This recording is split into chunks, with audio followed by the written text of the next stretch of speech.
Hey everyone, and welcome to Brick Talk TV Live, and welcome to this first build that we'll be doing from the BrickLink Designer Program. So this is the first set that we've had delivered as part of that program. We've also got the Venetian houses as well that's been delivered, and we've got a couple of sets in the future as well, including the Studgate train station, which I ordered as well. So we'll be doing those in future streams when they get dispatched. But today's focus is on this retro bowling alley. So I think I purchased this last spring, last summertime, something like that. So it took a while for it to be shipped. It's got over 2,500 pieces. I think it's 2,778 pieces. So it'll probably take us a couple of streams to do at the speed that we normally build at. So it'll be interesting to see how it comes together. We may include this in Bricktown. We may not. Depends on how big it is and how much room I've actually got on there.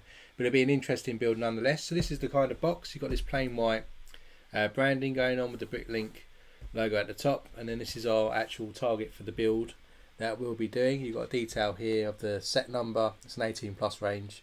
It's designed by Avila, and it's a retro bowling alley. And then if we spin around the back, we can see here some details of what the set's going to look like. So it consists mainly of one level where we've got the bowling alleys, we've got a chef cooking some hot dogs in there, some arcade games, and the entranceway. And then we've got the roof that sticks on top as well. So actually it doesn't look like a huge build, but it is quite a few parts. So we'll see how we do in terms of building it. And we'll get cracking open the box. We've currently got 2 streams planned for this. So we'll be doing this again next week. There is a vote still going on for what we stream after we've built this. And at the moment, I think the Venetian houses are in the lead. So if you do want to influence what we build next, there's quite a few different sets available on there. Do check the community tab out and scroll down a little bit, and there's a poll on there which will close before the stream next weekend, where we'll set what the next stream's going to be about. So let's, as always, crack open the box, see how many bags we've got inside, and I'll go to the wide angle for that, and we can take a look. So you can see here we've got this Silver Designer Program Invitational Hologram kind of seal here, and we've got a sticker here which says 2302 on. Of course, they only produce, I think it's 10,000 in each region of this, so there's not too many of these sets about, and I've probably lost hundreds of pounds by just opening this set, but never mind. They build these things, we build these sets for people to build. So we'll start as always, we'll empty all the bags out and see how many bags we've got inside. Morning Brandon, welcome to the stream. So bag number 2, number 5, Got some two 32 by 32 dark blue grey base plates, so it's quite a longer set than I thought. We've got a large 32, I think, length rod. Bag number 10. We've got some oversized pieces as well there, so we'll keep them to the side. Another set of oversized. So this set is quite a lot bigger than I anticipated. I didn't think it'd be quite as big as two base plates. It's bag 15, number 9, number 1. We've got bag number 3, another oversized bag. Bag 12, small bag 11, bag 13. Crammed a lot of bags into this box. Bag number 1, number 12, number 10. Quite small bags. Number 6, number 11. There's a sticker sheet in here which doesn't want to come out as well. And that's cards. There's a card included inside here as well. It's got some details about getting the instructions on the app. Well, we won't bother with that. Oh, we probably will have to, won't we? Don't include the printed one. Bag number 5.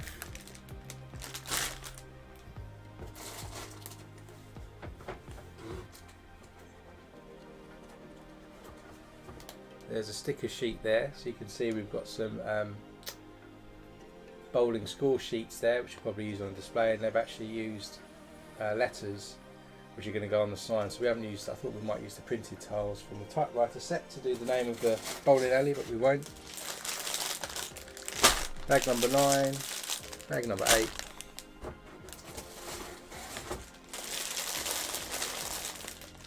Bag number 7. Number 4.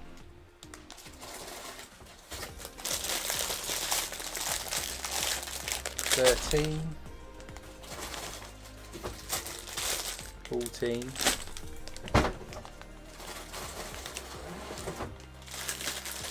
number 4 again, number 7, and number 6. So there's all the bags. Then we've got 15 bags worth of parts. I forgot that we have to have a electronic device, so the set doesn't come with building instructions, which I forgot. So I'm going to have to probably do it on my phone because I have not been prepared for that. So let's just put these back in the bag in the box in reverse order. 14, 15, 13, 12, 11, 10, 9, 8, 7, 6, 5, 4, 3, 2, and bag number 1. So let's go into zoom build mode. And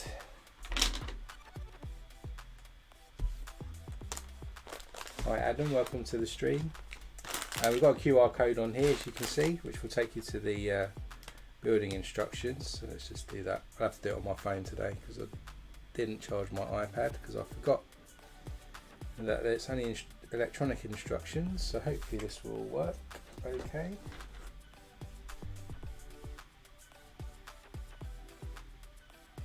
$139 megabytes of the instruction manual. See, if I'd known, I would have prepared this already. While we're waiting, let's open up set of bag number 1. Looks like we've got some minifigures in here, and we're doing some paving on the streets.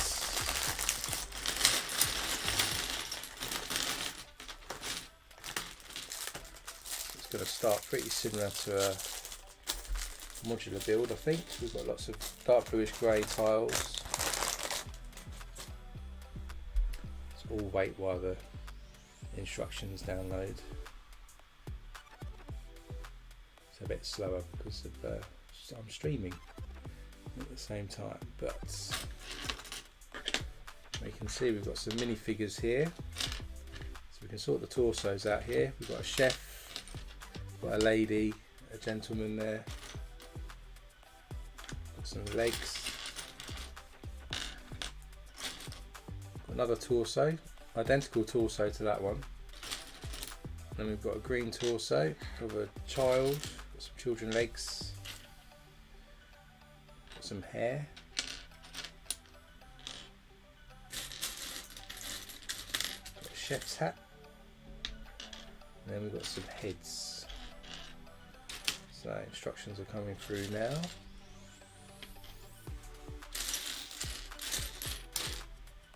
Another set of legs there. Right, so to start off with then, we're going to construct these characters here. So this one's got a sort of sand blue legs, and we've got a sort of a safari top kind of jacket going on here. I'm not sure if they actually work here or not. They have a rather wide smiley face. So we've got a smiley face, and we have a ponytail kind of hair here. There's our first minifigure with a ponytail on the back. Then we have another lady again. This must be kind of the uniform for the bowling alley. This safari top, teal legs again. She's got another smiley face, and this time she has brown hair in a bun as well. So there's another minifigure. And our third one is the chef. He's got some black trousers. This is very similar to the Parisian restaurant kind of chef. He's got sort of a smirky face with some grey hair and some chops coming down there with his chef hat on. So that's our third minifigure there. And then fourth one is the little child. So he's got the blue short legs, the sort of gaming top. He's got some freckles on. He's got two faces actually, a smiley one or a sad one. We'll keep his smiley one on. And some black wavy hair. So that's our fourth minifigure. Our fifth is another female character. So she's got some dark blue legs, pink top, smiley face with some lipstick on. And she's got this long brown hair as well. So those are our 5 minifigures that we get straight out the gate. I think there's only 5 in the whole set, so that's probably all of them now. And then we can move on to building a triangle piece. So we start with a 3-length brown rod piece, and into that we're going to stick one of these connector pieces, and the other end a clip piece like this. Then from that we'll stick another connector piece and another rod. We're going to make a triangle shape here for some reason, not sure what for. So we'll repeat that and do the same again.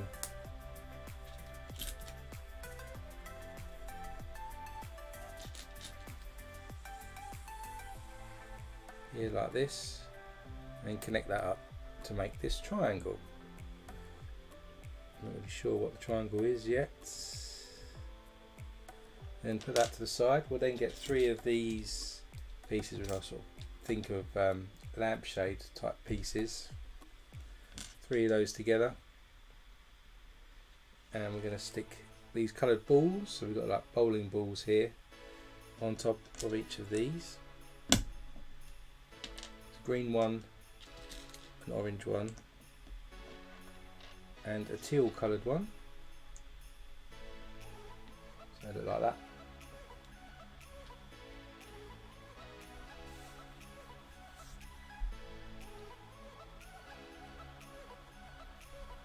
Oh, you got the shop as well, have you, Adam? That's good. I didn't bother with that one. I went with the Venetian houses, but I didn't plan to get the Venetian houses. But I sort of had an impulse buy when I was checking out. I've got a Lego shop already, a modular mock that's quite cool, based on the Leicester Square store. Brandon, keep going with BrickLink Designer. I think I did do some tutorials a while back on how to use it. I might do some more in the future if you're struggling with it. So then we end up with these. I'm not really sure what the triangle is. I'm sure those that may be more familiar with bowling may know what it is. Maybe it will come to light in a minute. And we've got these bowling balls stacked up here. So we stick those to the side as well, according to these instructions. And then we've also got a gold cup here, so someone's winning a competition. That just sticks to the side as well. I'm not doing anything with that yet. But then we get a couple of these 2x3 white tiles here, and this is where we're going to stick those score sheet stickers on. So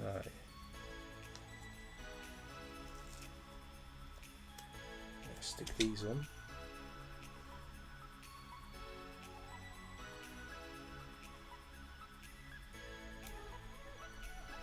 So there's one bowling score sheet on there, and then we'll do the other one. And you seem to do these parts and then just stick them to the side for now, so they'll probably use later. Which is a different building experience to an official Lego set. I probably screwed that one up slightly, a bit wonky, but there's the other one as well. So now that's done, we'll bring forth one of our 32x32 base plates here, and we're going to get 3 1x6 black plates. That's going to go across, all 3 of them are lined up across this back section here.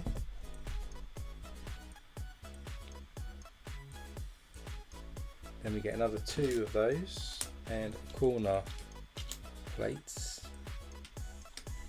and we continue these across here, and at the end we'll stick the corner plate in the top there like that. This is probably the first set I've ever built using electronic instructions as well. I must say I much prefer the printed version. And then we've got 3 more of these 1x6 black plates coming down this side here. And we've got another 1x6, a 1x4 plate, and another corner plate. This time we stick the 1x4 plate in there, and the 1x6 comes across, and we'll stick the corner plate just on the outside. Then we've got 2 1x6s and a 1x4. Stick another 1x6 next to this one. And there's an overlap by 4 studs here. Stick the 1x4 next to that like this. Then we need another 3 1x6s. Goes behind here, and then 2 come across next to each other like that. And another 1x6 and a 1x4. 1x4 goes on the outside here, 1x6 just on the inside there. So you can see the sort of plan space area here, I think, for our bowling alley. Then we're going to do some paving, so we get a 1x6. We've got 3 of these corner tiles. Here we've got 2 2x2s and 3 1x2s.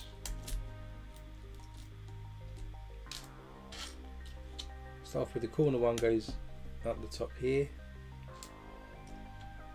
and another one around here, and our third one just goes right around there as well, so we've completely covered round here. Then we have a 1x2 there,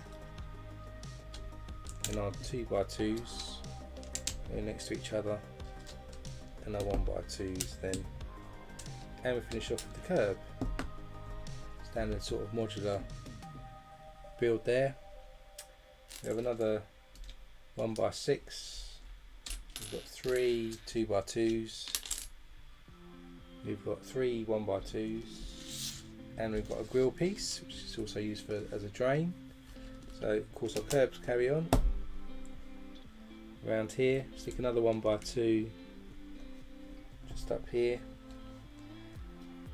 and it's a 2x2 next to that, another 2x2. Then we stick our drain or our grill 1x2 in there, 1x2 here and next to the drain, and our 2x2 then goes into the middle there. Another 1x6, this time we have a jumper tile. We have a couple of 2x2s.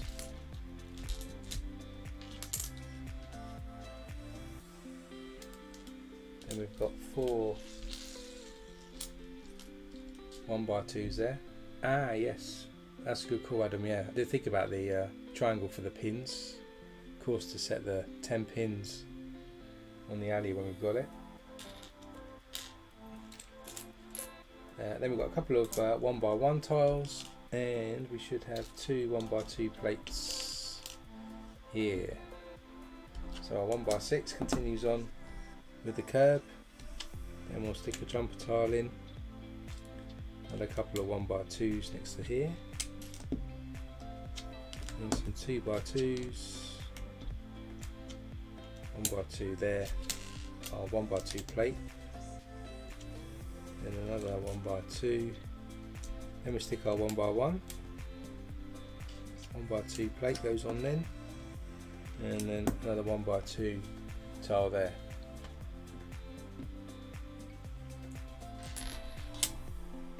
Then we have another 1x6, another jumper, a couple of 2x2s, another 1x2 plate, another grill, and 3 1x2 tiles. So again, curb goes on, 1x2, put a drain cover in, another 1x2 next to that. Oh no, hold up. Being too quick. We actually have a jumper 2x2 then a 1x2, and a 1x2 plate goes on, then a 1x2 tile, and then our 2 2x2s just go in the middle just like that.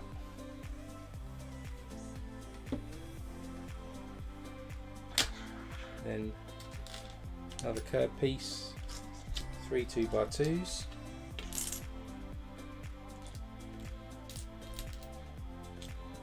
another plate, another 4 1x2 tiles, a couple of 1x1s, and we're getting near the end of this now. Put 3 of the 1x2s across here, and 3 of our 2x2s, then we have a 1x2, 1x1, our 1x2 plate, and 1x1 tile again. So now we're getting near the end of the edge, and we need a 1x6 plate, this time a 1x4 tile, 1x1, and a couple of 1x2s. So we're actually going to overlap the end of this now because we need to connect our other 32 plates. We stick the 1x6 plate there.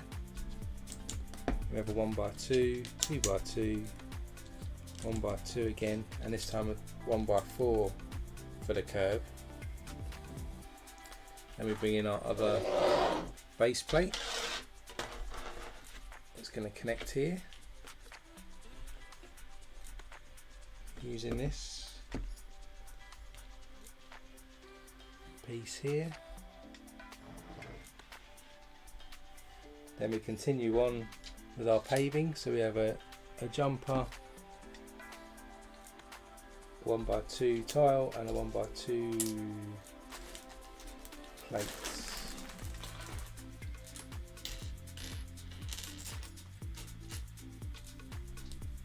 One by two plate goes at the back, jumpers down here, and then a 1x2 tile over there.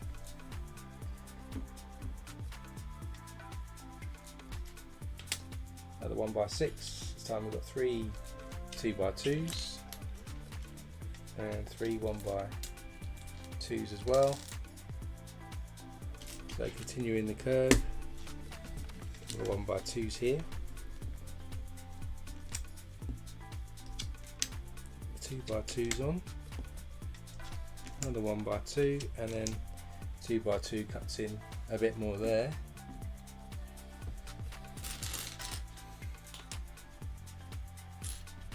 Corner plate and a corner tile, more 2x2s, 1x2s, a 1x1, and a light bluish grey 1x1 plate.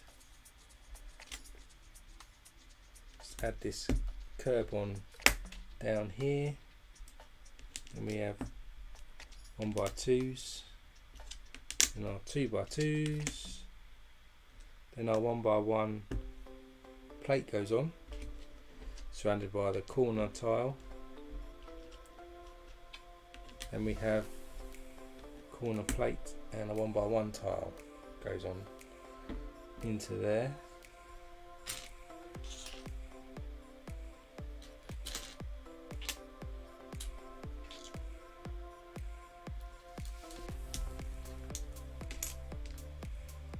Then we have another grill piece for another drain, another couple of 1x2s and 1x1. So more curve there.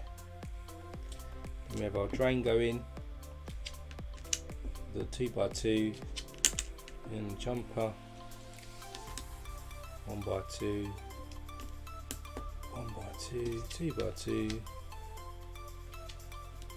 our corner plate and a 1x1 goes in the gap there as well. And another 1x1 light bluish grey, a couple of 1x2s, 3 of the 2x2s, and a corner. And we just add the 1x2s by the curb. And we have the 2x2s, another 2x2 up here, another corner tile, and our 1x1 goes in the gap over there. So maybe that's the entrance, maybe not, we'll find out. We're nearly there with the paving area. Another 1x6, another jumper. We've got 4 2x2s, another drain, and another couple of 1x2 tiles.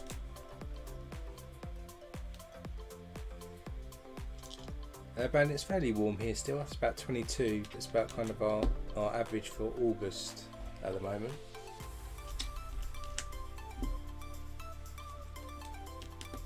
Which is nice that it's cooled down a bit, it's getting a bit too hot, particularly to build Lego in, for me.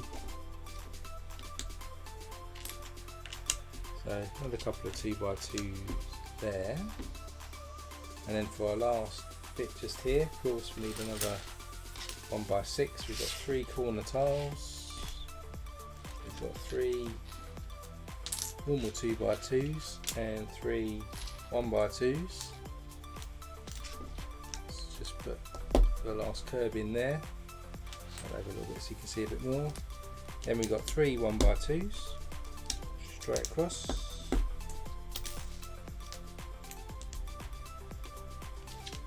Then 3 of our 2x2s, and then we've got the corner tiles, and they go in this formation like that. That's kind of our paving area. Then we're going to continue some plating going down here. So we've got 2 1x6 plates and a 2x4 black plate. So the 1x6 just continue down here, 2x4 goes in that gap there, Then we've got a 1x8, 2 more 1x6s, 1x6s carry on down here, and our 1x8 overlaps here by 4 studs on each side of those. A couple more 1x6s, and we've got 3 2x2 jumpers and a corner plate. And then coming in from this side, we'll stick our corner plate in there, and a 1x6 going that way, another one going up that way, and then our double jumpers with a 2 stud gap there, just going on that side there.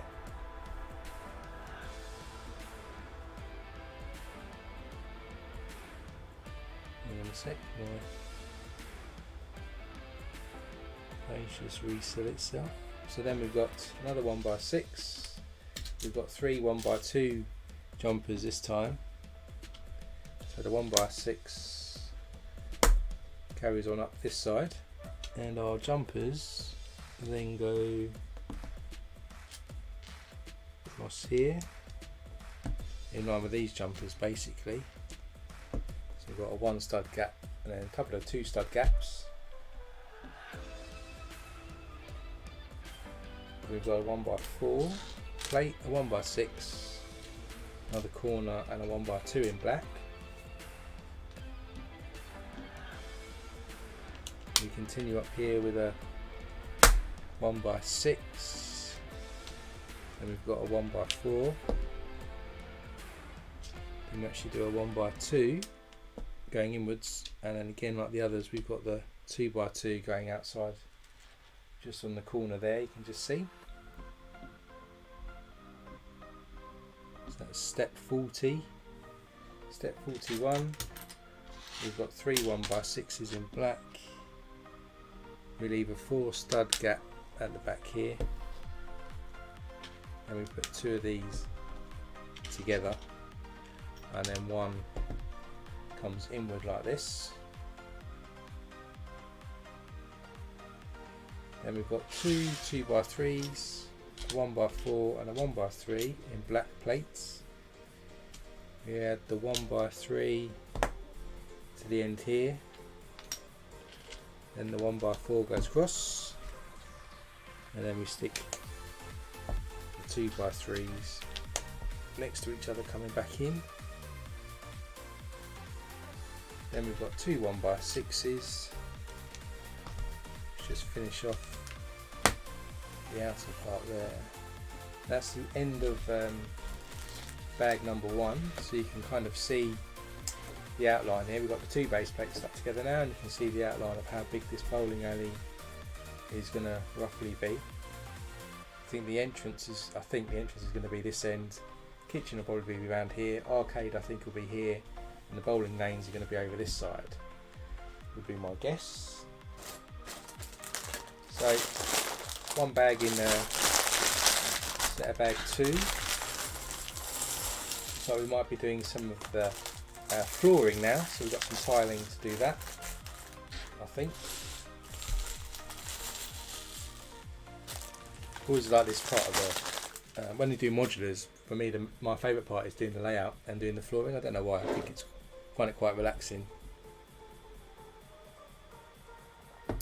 But Lego art not so much, funny enough. But so we start then with a couple of 1x6s in light bluish grey, and we're going to come across here, sort of cut across the kitchen, what I think will be the kitchen.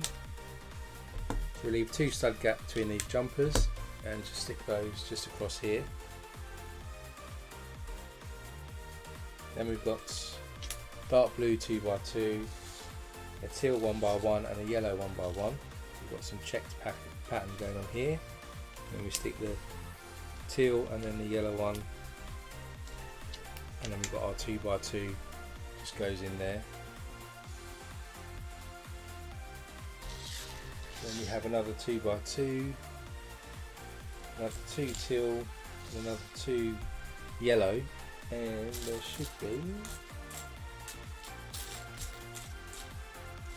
a 1x2 in blue as well. So the 1x2 goes in here, then the teal brick, then the yellow one, then the 2x2, another teal, and another yellow one. So it goes in like this.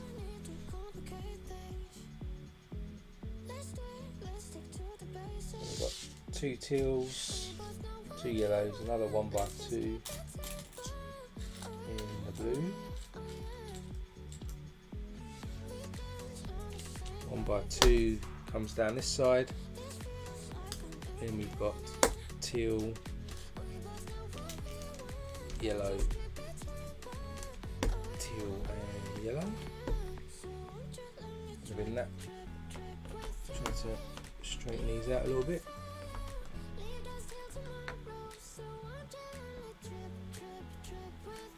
And another 2x2, one of each of our check colours. And we've got a teal, a yellow, and our 2x2 again.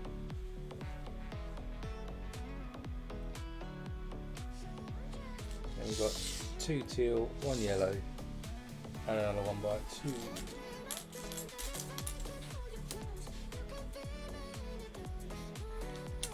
1x2 goes in there, teal goes right in this corner, and we have a yellow and another teal over there.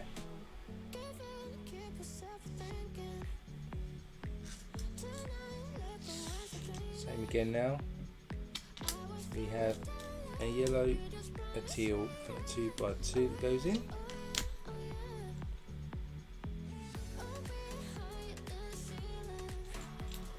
We've got 2 teal, 2 yellow. This may take some time doing it. It's funny when Lego haven't actually done this set, so you can tell that it's not quite the same flow to the instructions as if Lego had designed it. And we do the same again.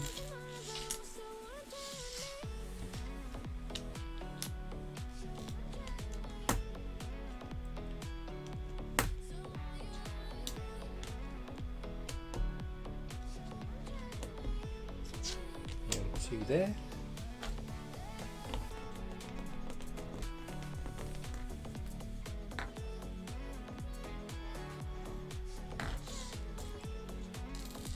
Teal, 2 yellow, and that just finishes off our checkered look up here as well. I think this is where the arcade is going to be. We've got 2 2s again. That 2x2 goes in there, then have teal and a yellow there.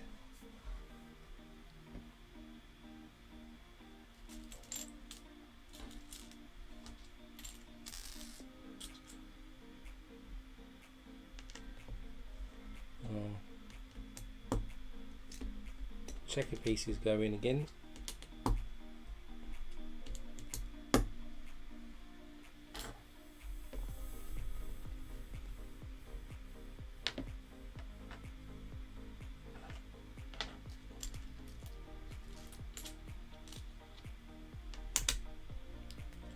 And finish off with a small checker piece there.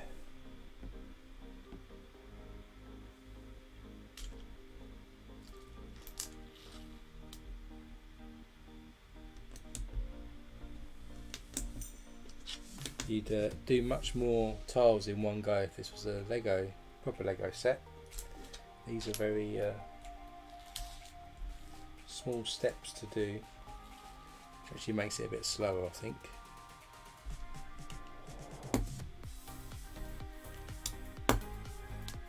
Stick these checkers in, and then another 2x2 there.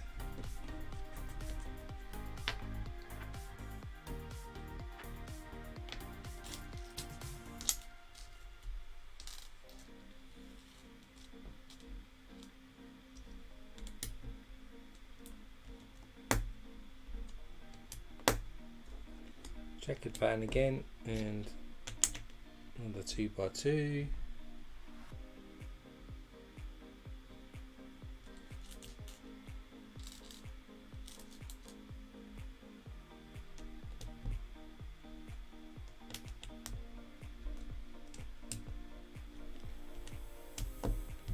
Finish that one off there.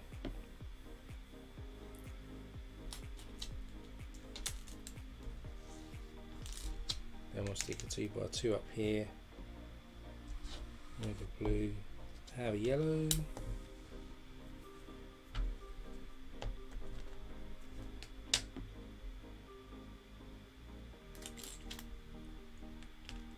the 2x2 there, and then some more checkers again.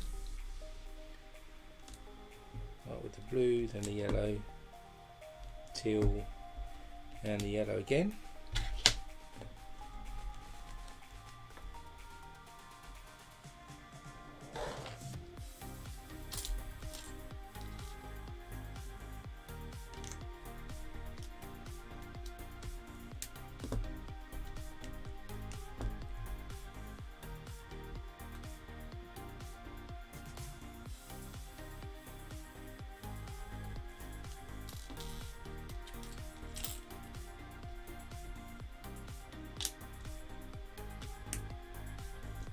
And then we've got this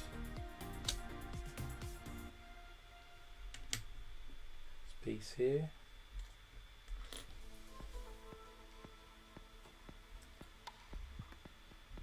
Interestingly, these instructions show this actually over here. I don't know if I messed that up or whether the instructions were wrong, but I'll just move that 1x8 over.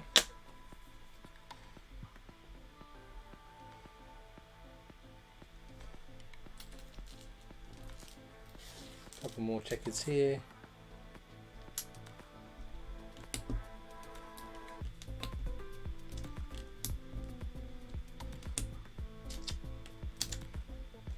Two by two there.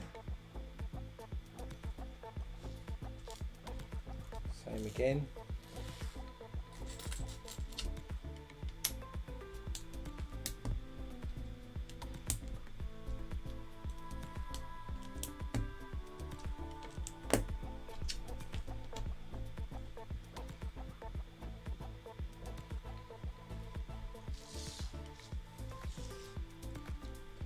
And to finish this section off, we do a checkered again. Just like that. Now we're going to come out and do this bit again. So we have a 2x2 comes across, and another set of checkered colours.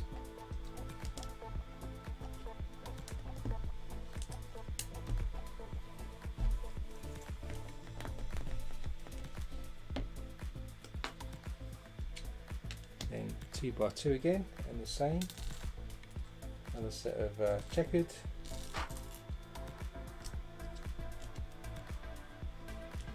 Getting near the end of this checkered pattern now, I think.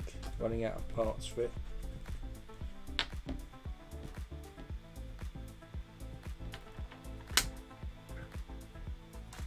Then it's the same again.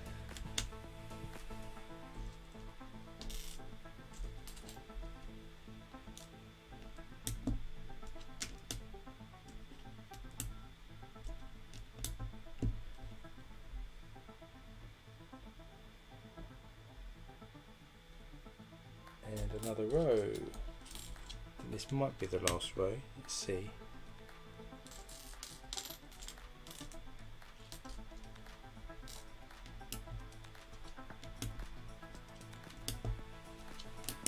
Go in there.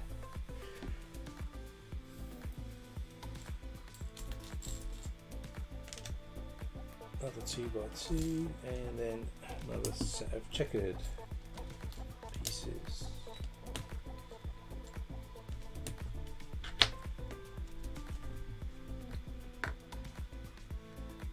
And then I think we'll be clear of these checkered pieces.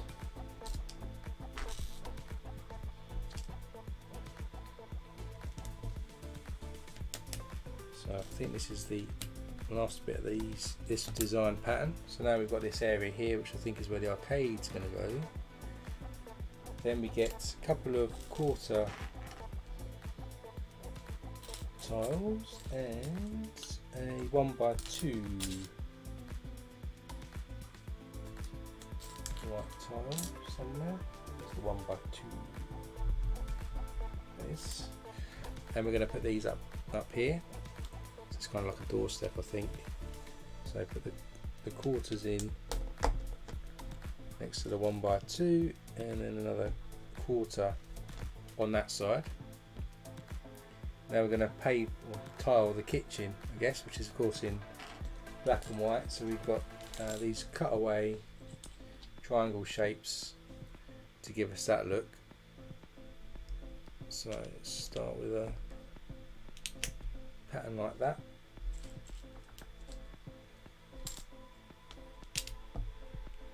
Kind of used in the boutique hotel foyer, similar kind of thing. It's kind of black and white pattern.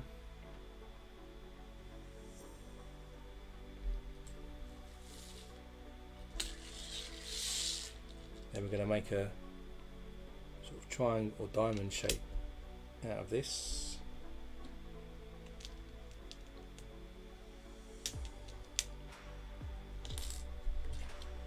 Get these the right way. It goes like that and like that.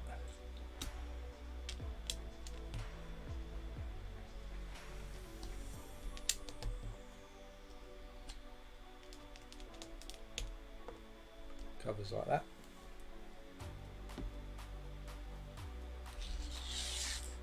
Then we get another 3 of each.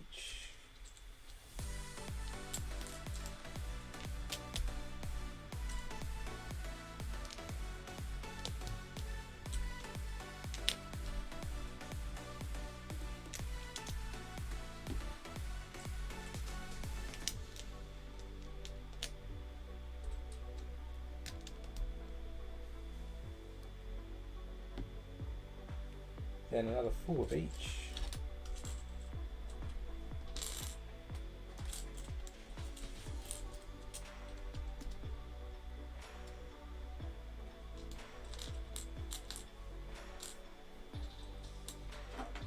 No, Brandon, don't mind. You go for it if you want to download the videos, that's fine.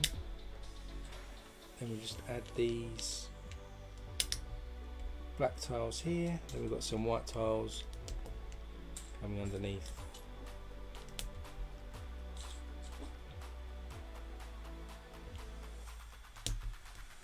And 2 black tiles back to back. And 4 white tiles.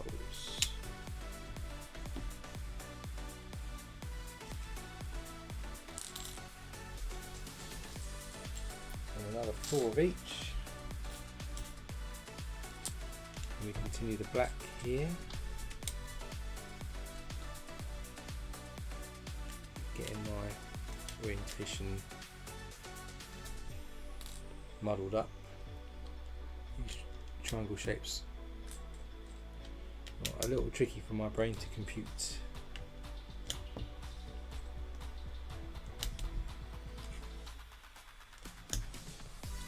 That's it.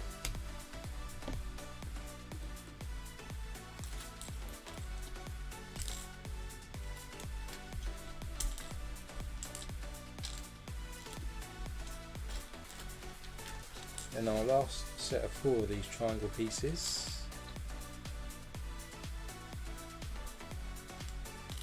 And we start with the black pieces to finish off this diamond. Ooh. Finish this diamond off here. Then the white surrounding it.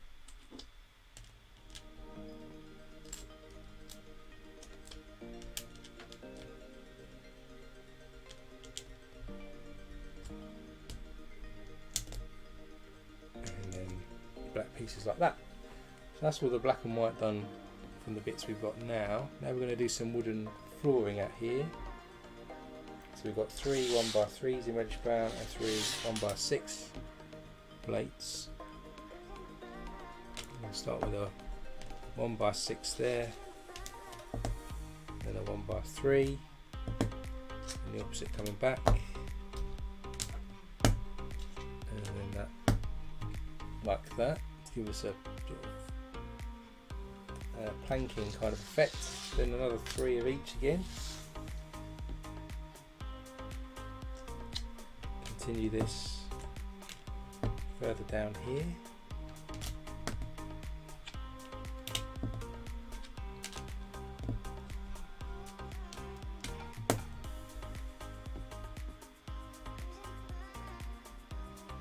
This time we want 2 1 by 6s, 2 1 by 3s, a 1 by 2 and a 1 by 1 this time. And we start with a 1 by 3 there, 1 by 6, 1 by 3 and then a 1 by 6, the same. Then a 1 by 2 and a 1 by 1 comes in down there. Then we've got a 1 by 4, a 1 by 3 and a 1 by 6. 1 by 6 goes next to the 1 by 2. It's 4. Thanks Siri. And then a 1 by 3 and a 1 by 4. Then we've got 4 1 by 6s, 1 by 3 and a 1 by 1. And 2 1 by 6s together. And a 1 by 3, 1 by 6 there. With a 1 stud gap, got a 1 by 1 and a 1 by 6 across there. And we have a 2 by 2, 1 by 6 and a 1 by 3. We're getting near the end here. The 1 by 3 fills in that gap there. 1 by 6 comes across there, and we leave 2 by 2 stud gap. We put our 2 by 2 in there, and that's the end of bag 2. So we've started to tile this up. 2 bags in bag 3. Got some more tiling to do, so we'll finish off doing some of this.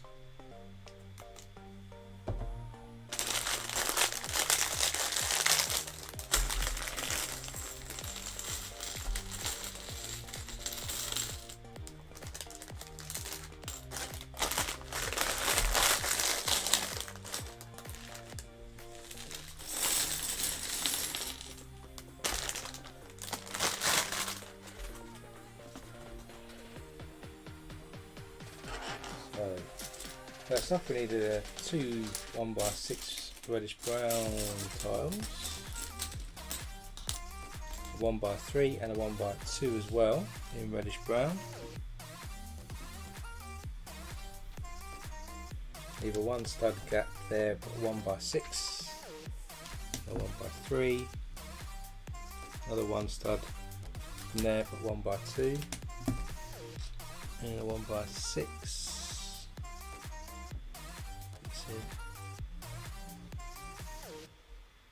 I said 2 not 3. Then we'll need another 1 by 6. We'll need a 1 by 3, 1 by 4, a 2 by 2 in reddish brown, a 1 by 1 and a 1 by 2.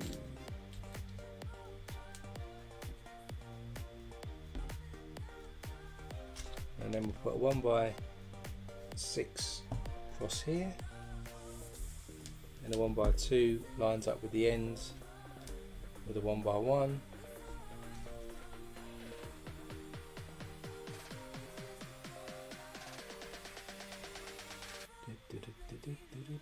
That's a 1 by 4. And then hold up.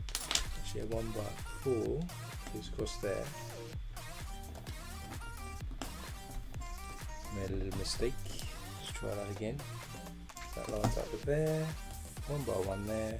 Then we have a 1 by 6 which goes right across, and a 1x3, and we leave 4 studs exposed there, put a 2x2 over there. And we need another 1x4, 3 1x3s and 2 1x1s.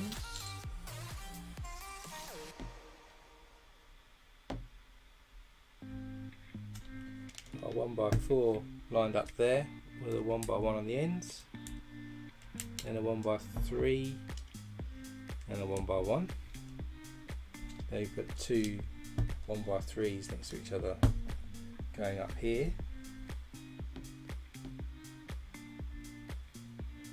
Step 90 sees us with a couple of 1x6s. We've got 2 1x3s, a 1x2 somewhere, and a 1x4.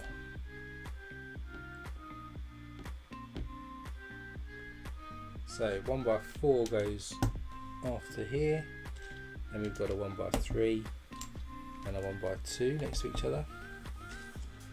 Then we've got our 1x6s that go across from each other, and a 1x3 that just goes off there as well.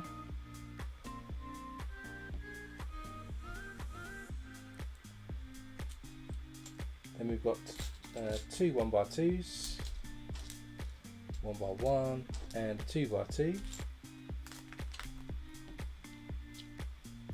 Stick the 2x2 just at the top here, then the 1x2s next to each other, and then a 1x1 at the top.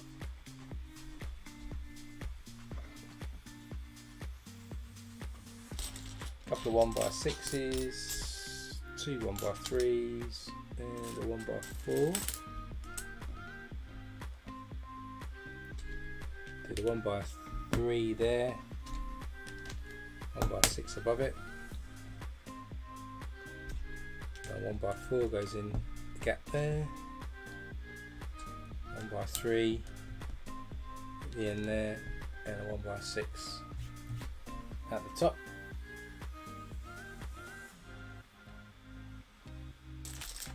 We've got 2x2, a 1x6 and a 2 1x3s. Stick the 1x3 in this gap at the top. 2x2 goes in then. Then we have a 1x6 and a 1x3 at the top.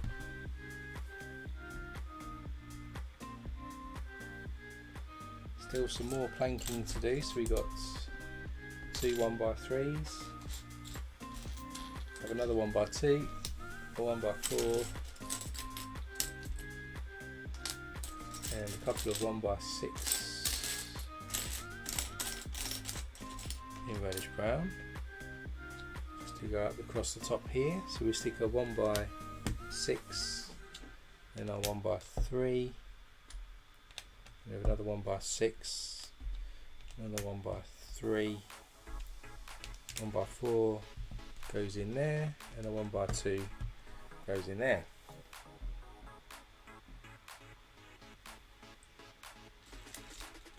Then we've got 4 1x3 tiles, a 1x2 and a 1x1. So 1x1 goes in there, then we have a 1x3, then we have another couple of 1x3s over here, and it's kind of like stock room. Another one goes on the end, and 1x2 over there.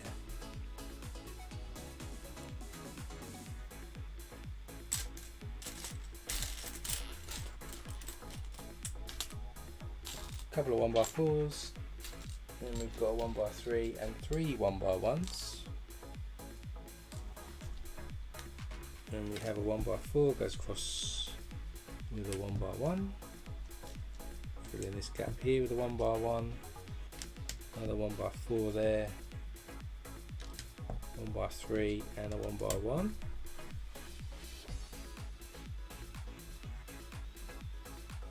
We're now changing colour a little bit, so we've got some dark bluish grey 2x2 jumper tiles and a 1x2 black plate and a 1x2 reddish brown jumper, and our two grey ones go down here, and our 1x2 black plate and our jumper next to each other in that gap there. Then we've got two corner plates in yellow, these 2x2s, and a 1x1 light bluish grey plate. These yellow ones go in this gap here, and our 1x1 goes in that gap over there. Then we have three 2x3s in blue, these plates, and we've also got a couple of 2x2 corner plates again. Corner ones go here and here. Stick a blue plate in the middle, and then we stick these other two next to each other like that.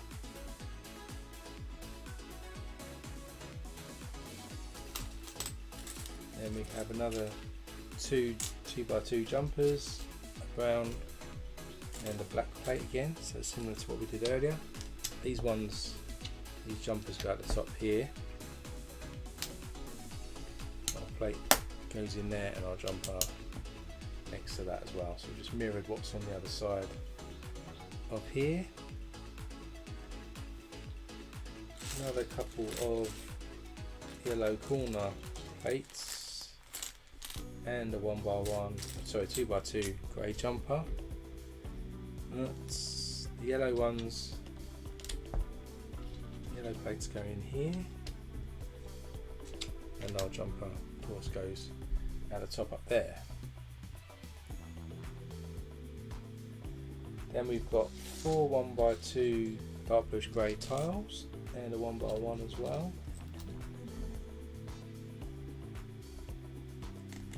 These go down here, so we stick the 1x1, 1x2, leave a 2 stud gap, stick another 2 down there,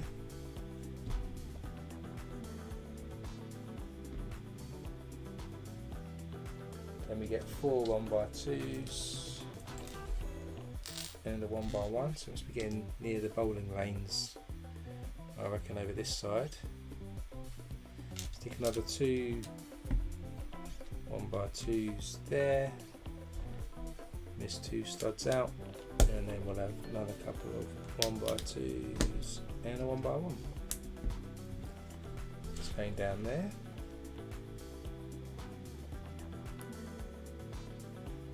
Then we've got two 2x3 plates. We've got a couple of dark bluish grey jumpers, 1x2s that is, and some 1x3 tiles in grey. And what we'll do is these 2x3 black plates just go out from the indents we left there with the tiles. Then we leave a 1 stud gap, and we put our jumpers, and then 3 stud gap and these tiles, and another 3 stud gap and a tile going across this side. Then we've got 3 of these 2x4 double jumper tiles, another couple of 1x2 jumpers and a 1x2 tile. And then moving down this bit here, we're going to stick these 3 double jumpers next to each other, then a single jumper, a tile and another single jumper, just going right across the top here. And it's the same again, another 3 tile on the jumper. This time it lines up here, and we stick our 3 doubles together.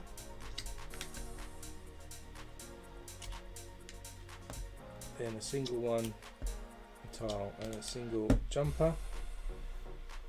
So maybe these are where the ball returns or something, or the dividers we'll put between the lanes.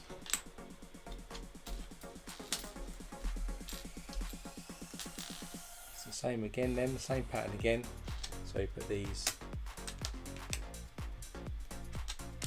3 together. We've got a single tile and a single again.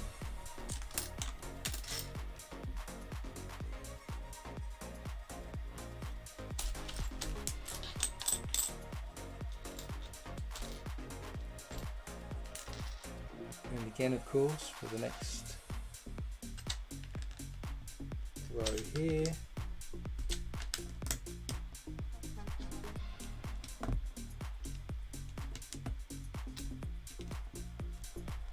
And then I dare say it's the same again, yeah, for the last one.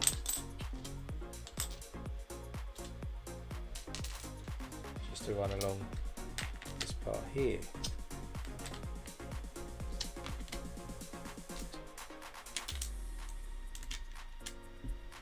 This is starting to define the bowling lanes.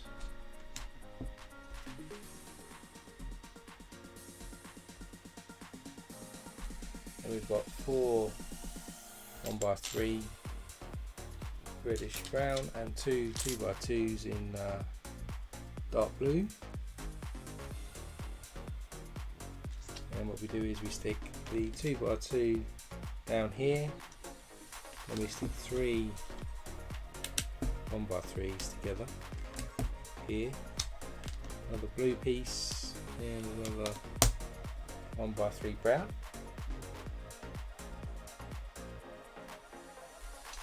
Then another 2x2, 5 1x3s this time.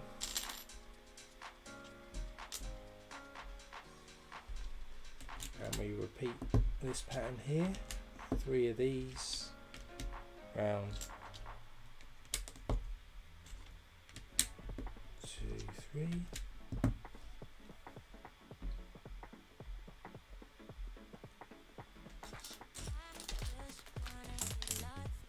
And then we'll finish off with another blue tile at the ends, and then we'll stick the 1x3s down here again. Don't know if this is where the bowling pins are going to go, we'll see. And we've got a 1x6, a 1x3 and a grill piece. This is going to run along the back, so we stick a 1x3, 1x6 grill piece. Same pattern again. Start with the grill piece, 1x6 and a 1x3, just going across the back there. Then we've got tan coloured tiles, so we've got 4 1x6s and 2 1x3s, and this is kind of going to be the bowling lane now. So we'll start with this one here. So 1x3s go on first, we've got 1x6s.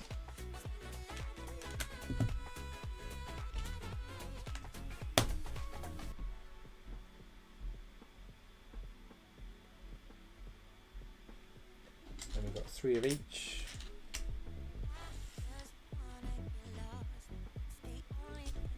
Another 1x6 there. Another one here. Another one there. And then we stick the 1x3s all across here.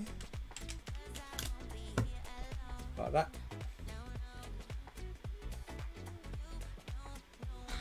and another 1x6. We've got 5 1x3s this time. We'll start on the next one, so we'll just finish off that gap there. And we've got 3 1x6 and then 1x3s, 3 of them in a row.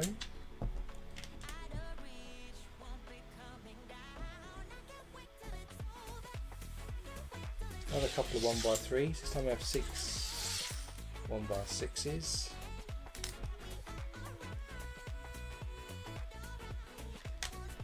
Stick these in here and here. And there.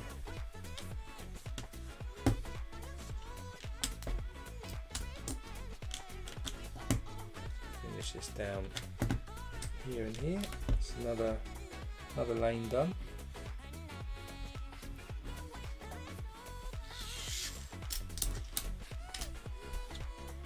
Do the next one. So starting from the other end.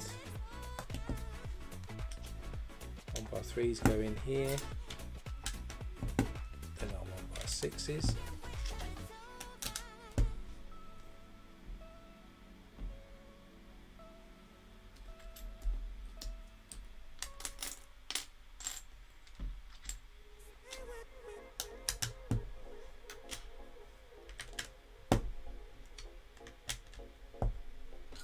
Stick the 1x6s in, and then the 1x3s. Just continue across, and then our final lane.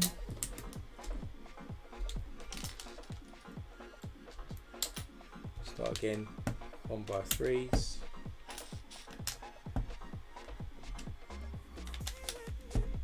Then the 1x6s.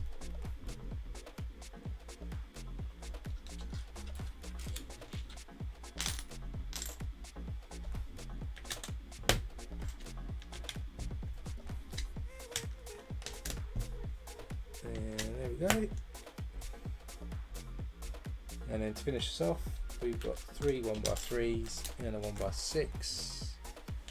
1x6 goes in the middle, and then our 3 1x3s go right across here. So you can see the bowling lanes now taking shape. You've now got 2 macaroni pieces, a 1x4 and 2 quarter tiles, and we're going to do around here where the entranceway is going to go. We're going to build the step.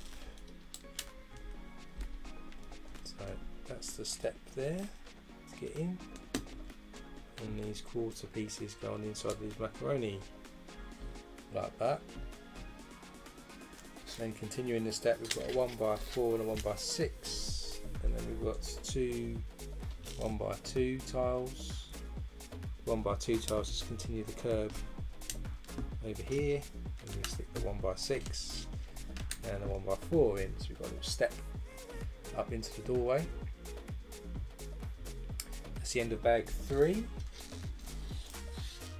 So let's crack open bag 4. I think we're pretty much done with the tiling for most part of it now, so now we're actually going to build some things, I think.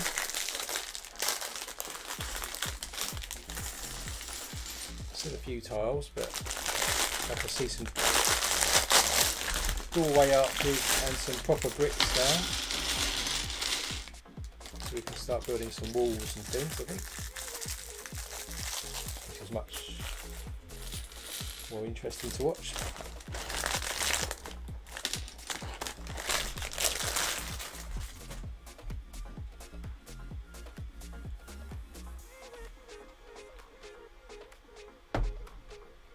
So to start us off then, we need some masonry bricks, these 1x2 in dark red, 4 of those. And we basically start with the masonry sort of brick element facing outwards and put 2 either side of the doorway step that we just had. Then we've got 3 dark red normal 1x4s and 3 more masonry bricks in dark red. We continue going round this way. So we've got a 1x4 masonry brick, 1x4. We have 2 masonry bricks, and then another 1x4 goes around there.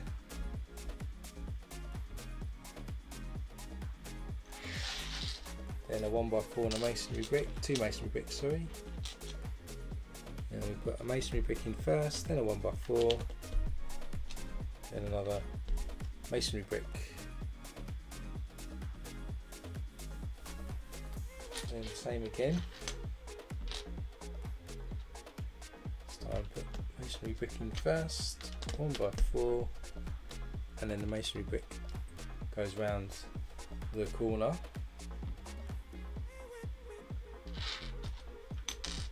We need 3 masonry bricks and a 1x4. We missed the gap here for the doorway. Start with a masonry brick, then we've got 1x4, then 2 masonry bricks together.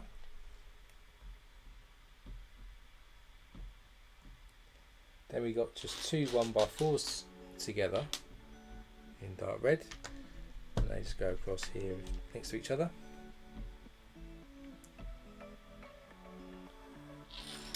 We've got 1 1x4, a couple of masonry 1x2s and a 1x1 on its own, and we're going to come inside this time. So we start with the masonry brick, then our 1x1, 1x4, and another masonry brick facing inwards.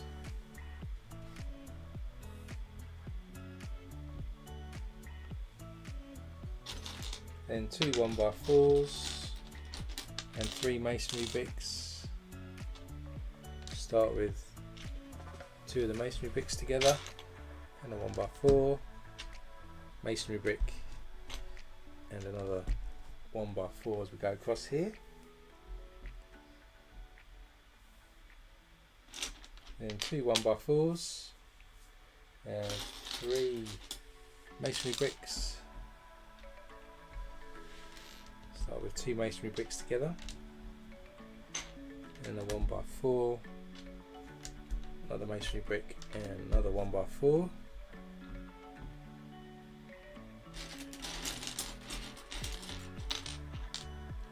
Then we've got a 1x4 and 2 masonry bricks together.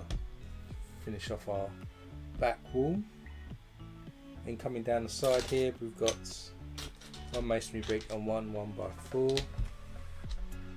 1x4 on first, and the masonry brick. So we come down, 2 masonry bricks and a 1x4. So with the 1x4, we've got our bricks on.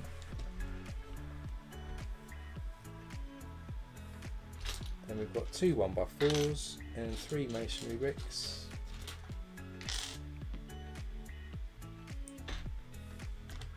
1x4 on first, 2 masonry bricks, and that does one side. And then as we come round to the front again, stick a 1x4 on here and a masonry brick.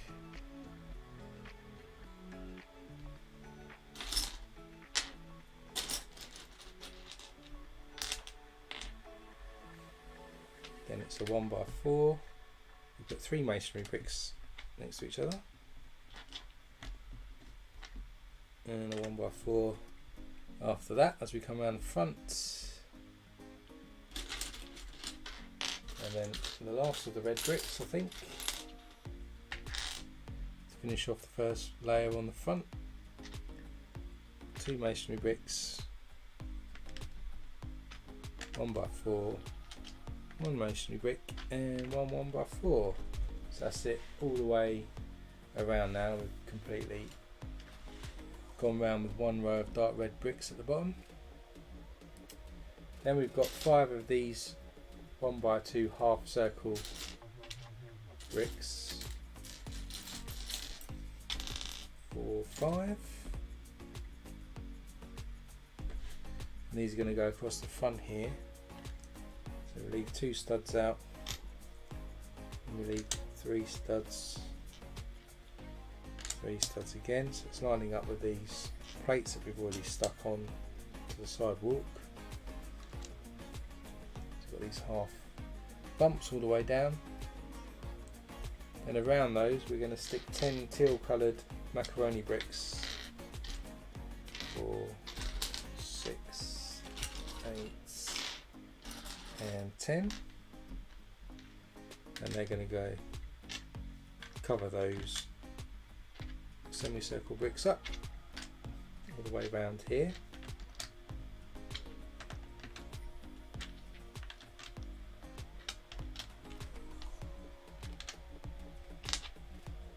There and there.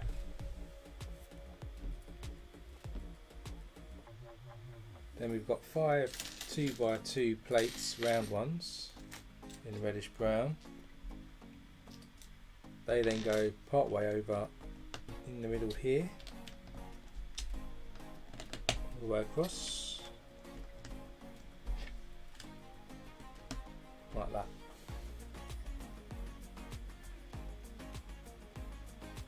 Then we've got some white plates, so we've got 1x6, 2 1x3s, and we've got 4 macaroni tiles in white.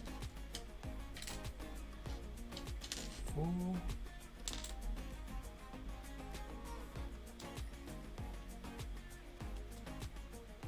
What we do is we stick 1x6 there, and our tiles go on top of these macaroni bricks. Then we've got 1x3 in the gap, another set of tiles on here, and another 1x3.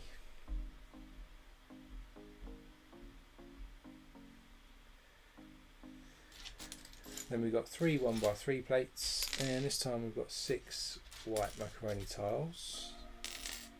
Just to continue along this bit here. So we'll stick the 1x3s in there. Start to cover up on these macaroni bricks.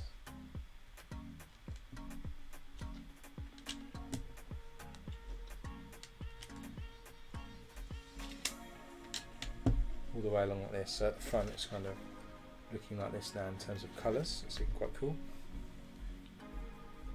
Then we need 4 white 1x6s, and we're going to put a layer of plates essentially around these red bricks now. We go all the way around. Got another 4 then, just to continue up here.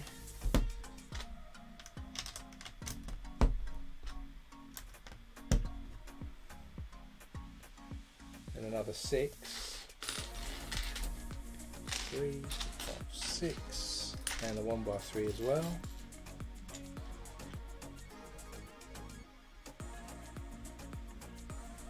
We've got 1,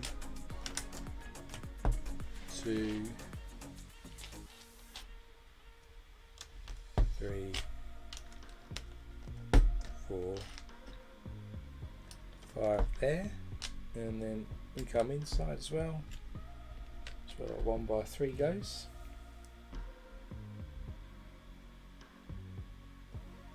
Then we've got a 1x3, 1 1x6.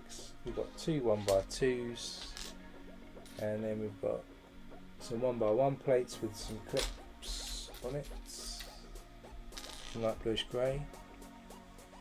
So we do the up here, we do 1x2 and a 1x3 just to finish off that wall there, and then to go down this side we stick a 1x2. We've got our 1x6, and then our clips actually face out of the building, so these 1x1s and the clips go outside.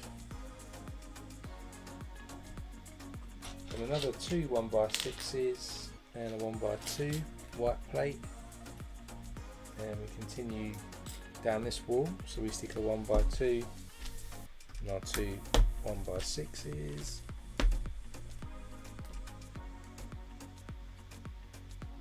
Another couple of 1x6s and another 1x2.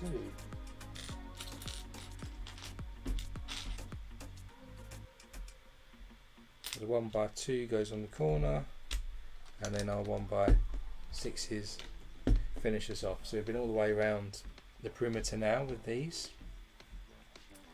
Now we've got some flowers, so we get 5 of these green leaves. And we're coming back to this sort of front bit here. We're going to stick a leaf on each of those.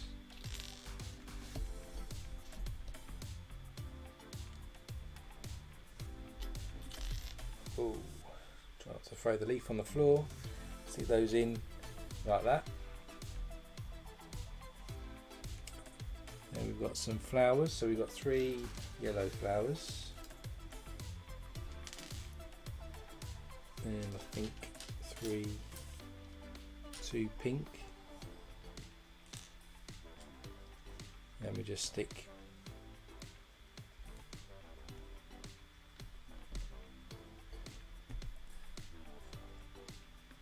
yellow and the pink on top of the green, and we just follow that pattern down the front here. So just on top of these leaves we stick some flowers. We've got 3 pink, 2 yellow,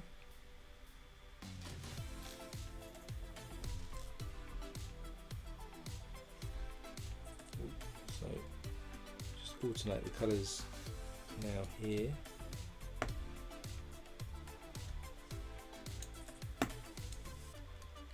Next to it like that.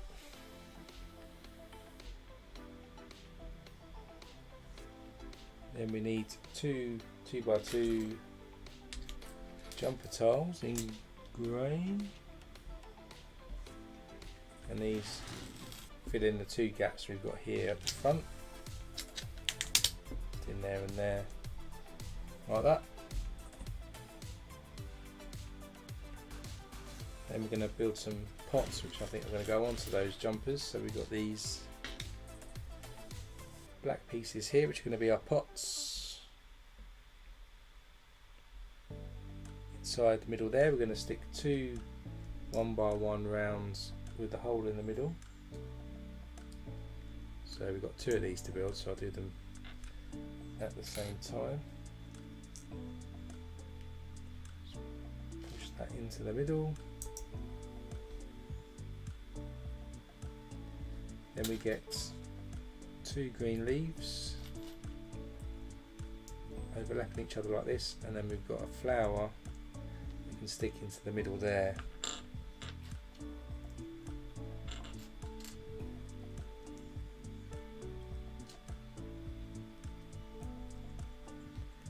Like that. And then we'll stick these here at the front on our 2 jumper. So we just add it to the sidewalk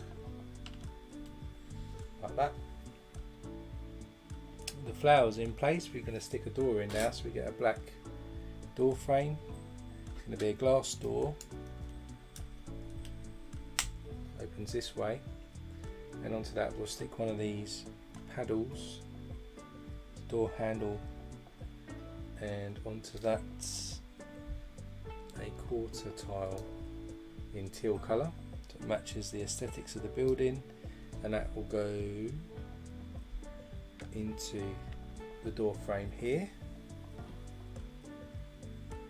We'll do another door now. It's a double door entry for this, and we'll have it open the other way. Same design, so we've got a grey paddle for the handle and a teal quarter tile in there, and it goes on the opposite way, so these doors can open like this. Then we've got a solid door for the sort of kitchen, so take the same frame, but this time we've got a brown door, and onto the door handle this time we've got a 1x1 round tile that That goes in our kitchen space up here. Opens up like this. And then we have one more door, which is going to be the back door coming out of the kitchen. Which is the same design, sort of dark brown, and then another grey tile there. And we'll stick that here for our back door. It opens like that. So those are our doors. Next up, we're going to put some detail around our bowling lanes. So let's turn this round as per the instructions. And we'll start with this inverted curved piece and two 1x6 grey tiles and a 1x1. What we do is we'll stick this inverted piece here, we'll stick the 1x1 tile on top to cover the stud up, and then onto these jumpers we'll stick a 1x6. We'll repeat this now for the other lanes.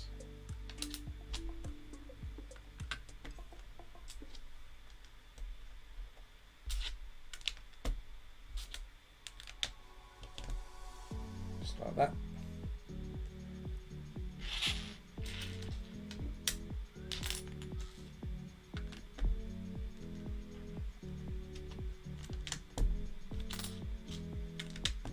Down there.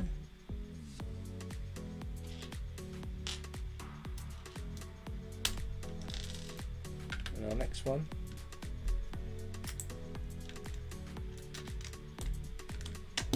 Dark grey areas are going to be like the gutters on the side, and then our final one is going to fit in over here.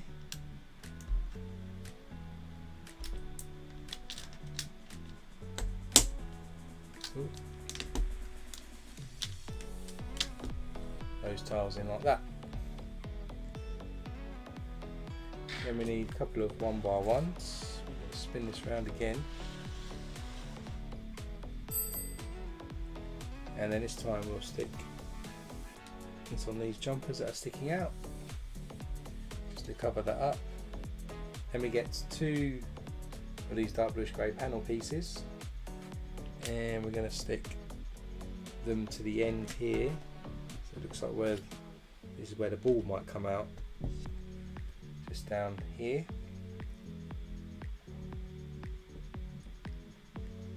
Then we're going to build out the ball return mechanism. So there's two of these. So we start with a 2x2 modifier with just two studs showing.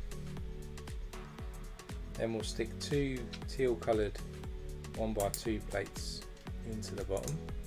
I'm just going to do this together. So we've got two of these to stick onto the bowling lane. Then we get two Erling bricks in like bluish grey. Stick them next to each other on the two studs.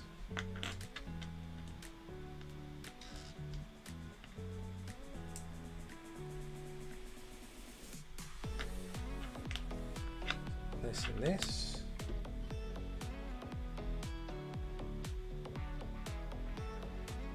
Then into the Erling brick we're going to stick this other panel piece like this, face down, and we'll stick a bullion bar piece on top, which creates something that looks like this, which is where the sort of ball would return from once we bowled it, I think anyway. And then, not quite finished yet, we've got these inverted curved pieces. We'll actually stick 1x2 teal tiles in the bottom there to cover up two of the studs.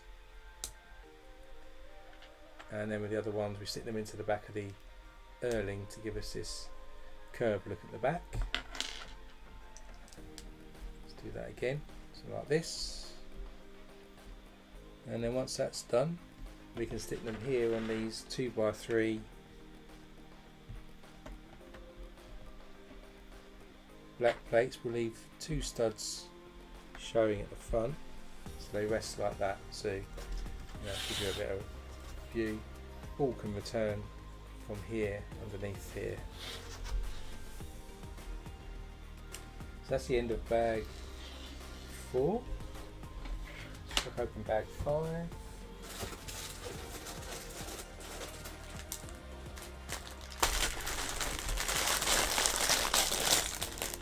Got some more bricks this time, so another layer of walls probably going in, and we've got some bowling balls as well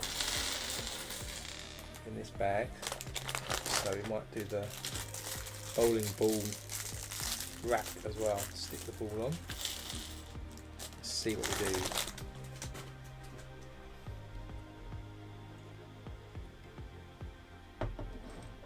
So to kick us off then, we start with a 1x1 with an upward facing clip, and then we stick in one of these pieces here to make something that looks like that. Need 8 of these. So let's just do 8 of these quick. They look like little cannons. 3,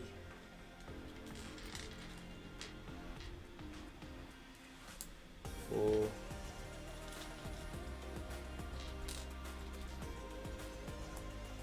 5, 6,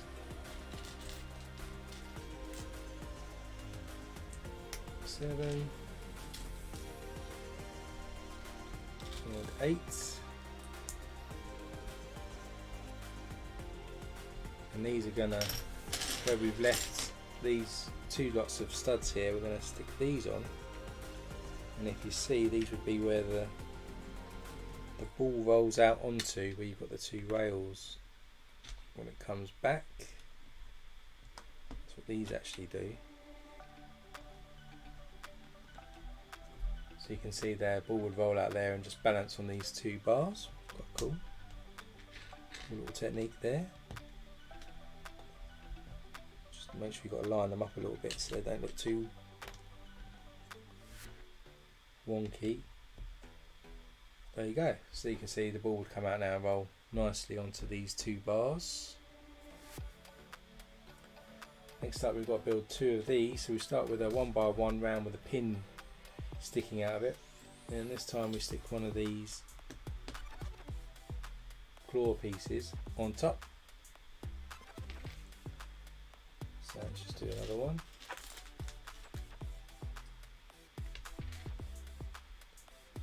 Then we get a 1x1 round with a handle piece on, and we'll stick a trans black 1x1 round tile on top of that, and then that sticks on here, almost creating like a lamp kind of thing.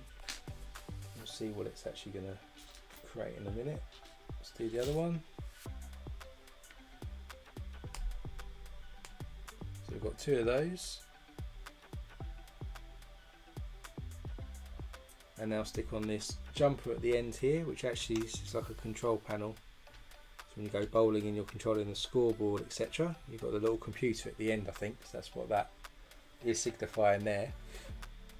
At least that's my interpretation anyway. Then we're going to do some seats now for people to sit on while they're watching the bowling action. So we start with 2 2x3s in black plates. We connect them with the 2x2 black plate, this kind of formation.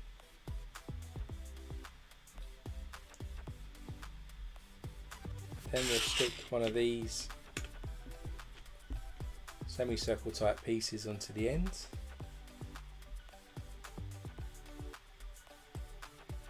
Then we need a 2x10 plate and a 2x3 plate, again in black.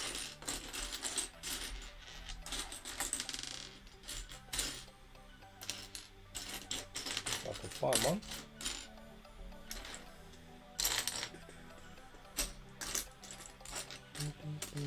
There it is. And this will run along the back, and our 2x3 goes on first behind the 2x2, and then that sticks into the middle to give us this kind of shape. Then we have a quarter circle and a 1x6, so our circle goes on there, and our 1x6 goes on like this now. We do the same for the other side.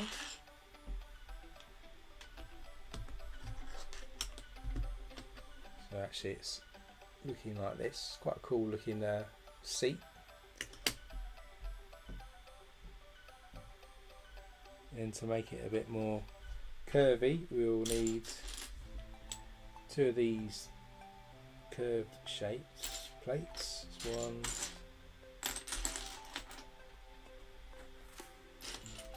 there's two. We've got two 1x2 tiles in dark blue and one in black. Black one goes in the middle here between the black plates, and then the blue one is going to help us put these curved pieces into the middle here. We'll stick the blue tile there and on there just to hold it in place. You see how kind of cool curved looking sofa this is going to be, or seating area. Then we've got two macaroni blue tiles and a couple of 1x1 tiles. Put the macaroni on and the 1x1 at the ends. Same on this side, just adding the colour on the ends there. Then we've got another two macaronis and four 1x2 tiles. And these macaronis actually go onto the end here and over here. Then our 1x2s come down here and they go in as well into that bit there. Then we're going to put some teal colour in.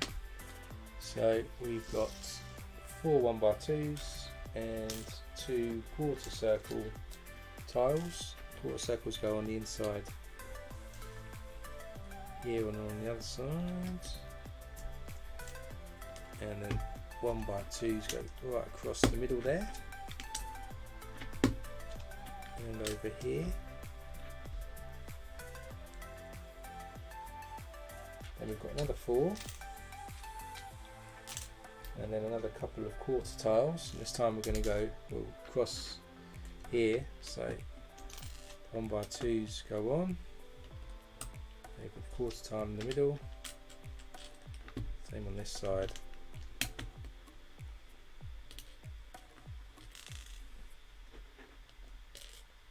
Here and here. So then we're going to add some white, so we get a couple of 1x4 plates and a 2x3. 2x3 goes in the middle here. The 1x4 goes from a one stud indent from the end. Then we double them up, so another 2x3 on there, another 1x4 on there and on there.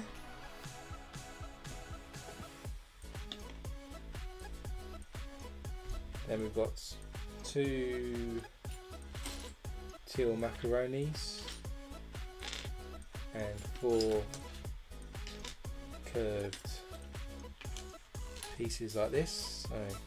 So the curved piece each end of our sort of sofa, and at the front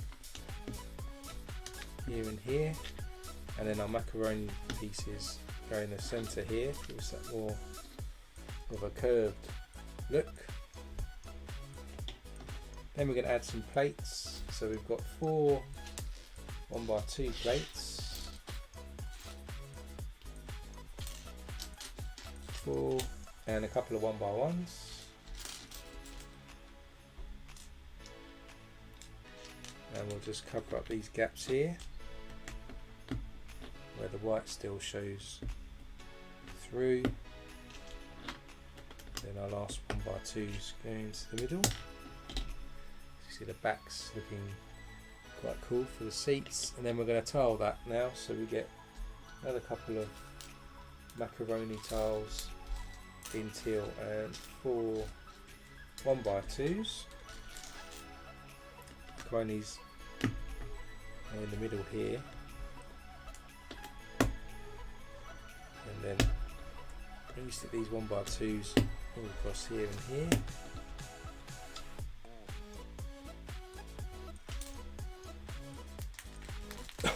We need another one. Couple of 1x1s in teal and a dark blue one as well. Dark blue one goes at the front here just to finish that off. Try and do that, smashing it all up. And then we just cover up this centre piece here with these final tiles. And then you can see that's our sofa for people to sit on while they're bowling. And this is going to then, if you come back into here, it's going to sit here into this middle section. Cover up all of these brightly coloured plates, hopefully. Make sure that's all pushed in and in place. So there we go, there's some nice seats there for people to sit and watch their friends while they bowl. Next up, we're going to start to put some bricks on the walls. So we've got some 1x8 in tan colour. Just going to spin this round to match the instructions. And we start going across where we put the flowers in earlier. And we get another 2 1x8s.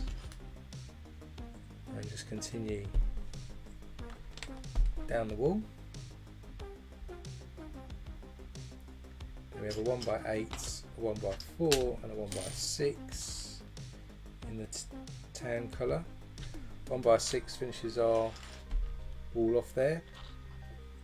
Then we have a 1x8 coming down and a 1x4.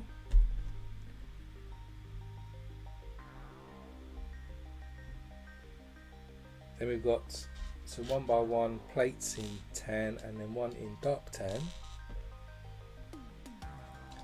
And we'll stick the dark tan at the bottom and our 2 normal tan colours on top to form a brick like this, and that just goes in into that part of the wall there for some reason.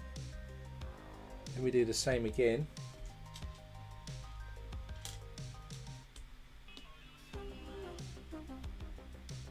This time the dark tan is on top, not on the bottom. Leave 2 stud gap, and then we'll stick the other one on there.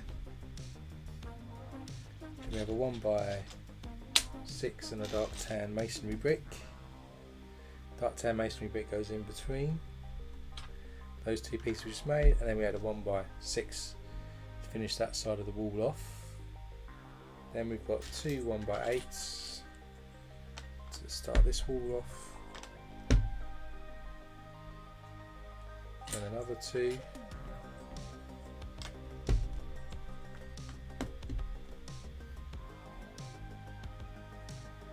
Then a 1x4, 2 1x1s in tan, and a 1x2 black slider tile. So we do a 1x4, then one of the 1x1s, then our black slider tile with the slider facing outwards, and another 1x1. Then we've got 2 1x8s, a 1x6 and another 1x1.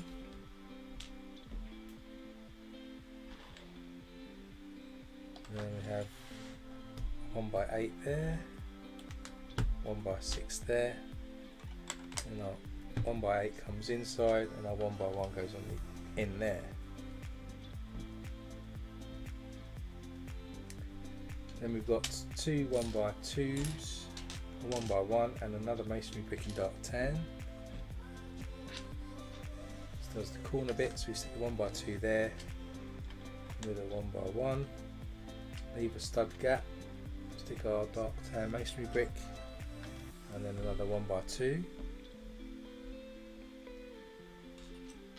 Then we're doing the plates again, so we've got two tan coloured 1x1 stuck together, dark tan on top, that goes next to the masonry brick. Another couple of 1x8s then, just continue down this side of the wall. We have a 1x8 and a 1x6, so the 1x6 starts us off front, and then the 1x8. So now we've gone all the way round with another layer of wall. Next up, I think we're doing the ball rack. So we start with one of these bracket type pieces, stick a 2x3 into that piece there. Then into the bottom, we're going to stick a panel piece, give us this kind of tray like area. Then we'll stick a 2x2 back plate to level it up. Then we'll stick another bracket piece onto the end of the plate to join that up, and in the inside we'll stick a 1x2 black tile over there just to smooth that out. Then we add another panel piece for another shelf, and the 2x2 goes onto the end of that. And to secure that up, we're going to stick a 2x3 dark bluish grey tile, which gives us this little shelf look now. And the shelf goes in to these jumper tiles we've got in the corner here, and so we can stick that just on the side over there. And we're going to do another one now, so same approach, bracket piece with a 2x3 plate, do it the right way around.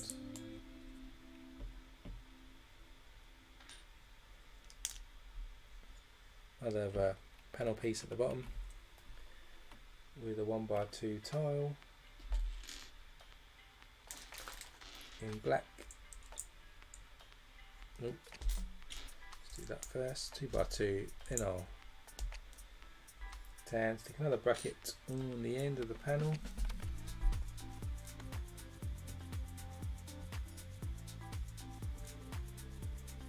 Then we'll stick our other panel piece in, another 2x2 on top of that, and then our 2x3 tile goes on. That's another shelf, and that goes on this side here, on the opposite side, where we can stack the bowling balls. Next up, we get 3 more of these semicircle type round pieces we used earlier, and they're going to go do this kind of angle across here, so just running along the back next to each other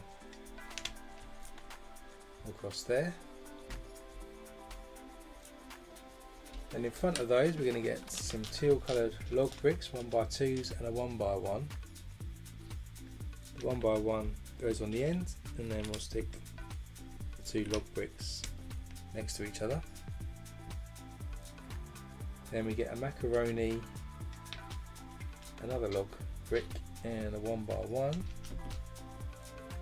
and so the macaroni goes across there, 1x1 goes against the wall, and then we'll stick the log brick in between. This is kind of like a kiosk, place where you get your trainers from, your shoes from perhaps.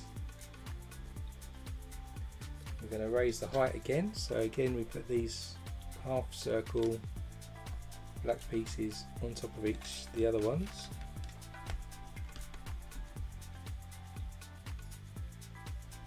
And we repeat our design again, so we stick another 1x1 in there, 1x2 log bricks, Then we've got our macaroni again, our log brick, and our 1x1 teal brick. So I've just built that up so you can kind of see what it looks like. 2 bricks height in there. Then on top of that, to give it like a counter, we stick a 1x2 white tile, 2x2 plate, 1x2 jumper, and a 1x2 white plate.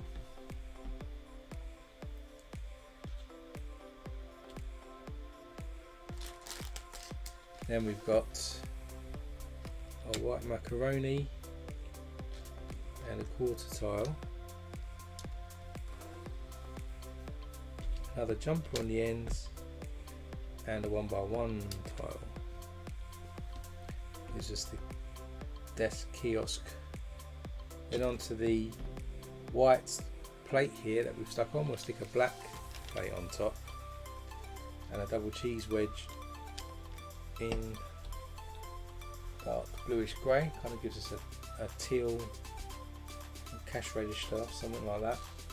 And on the back we stick a 1x1 black tile and a 1x1 with a clip facing upwards.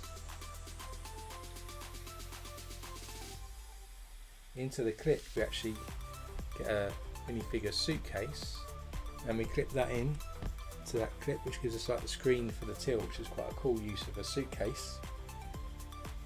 And then onto the counter we're going to stick a printed ticket tile, which you've seen in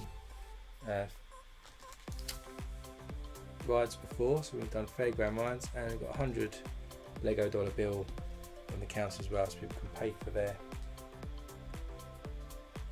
bowling. Now where we've got all of these ball racks, we can stick in these round balls we've got. So a colour black, teal, pink and orange. So these can just rest onto this rack, so you'll have to be careful if you're displaying this, or when you're moving it, so you don't knock all these bowling balls about. I don't think I'm going to be very successful in putting these in flat on the bottom, but the bowling balls are in that position there. Then we can stick one onto this rack. Again, these are liable to fly about if you move the set, but you can see when they come out they'll be in the rack ready for people to bowl with. I have a lime green one on this side and a red one on here. Probably would have been cool if they could have stuck these in position so they don't fly about when you move the set. And then the last 4 we're just going to stick into the rack provided again, just like that. There's our bowling balls and the end of bag 5. They'll probably move about now when we move the set around, so you might have to bear with those. Now on to bag 6.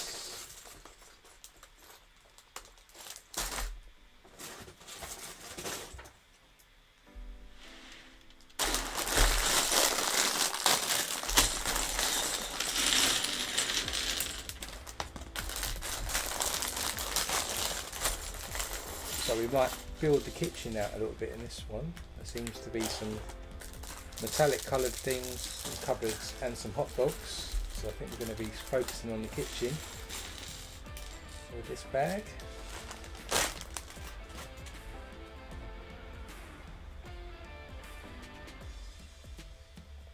So to kick us off then, we get one of these cupboards and we get a dark bluish grey 2x4. We'll just stick that onto that with a 2-stud overhang.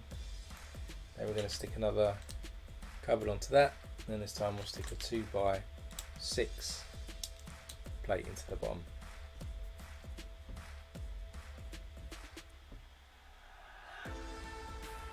Then we're going to stick 2 of the smaller containers, which you might have used as letter boxes in other sets like this, to give us a full set of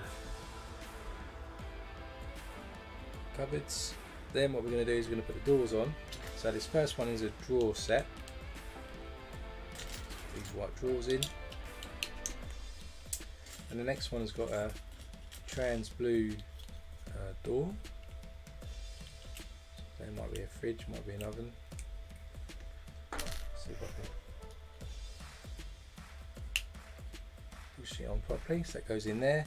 And then the last two, we've got some clear trans doors to go on.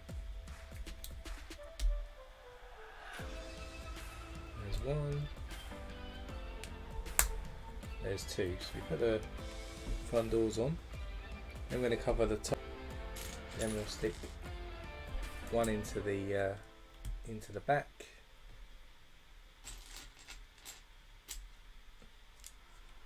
And the 1x3 normal tile at the front. Then on these ones we stick a black panel piece, and then we've got two 1x2 jumpers in black that go on the front,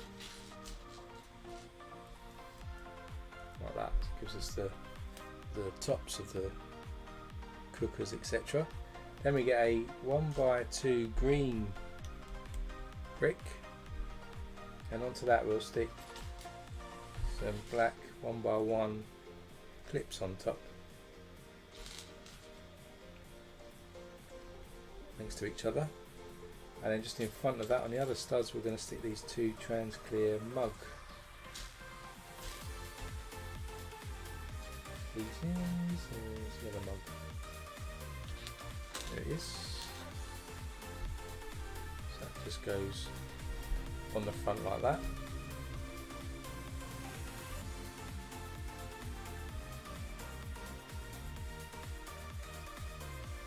Then we're going to get some 1x1 green handle pieces, and we'll stick a 1x1 round with a pin on it into that green piece, and that will click onto these clip pieces to give it like a drinks dispenser or coffee machine kind of look.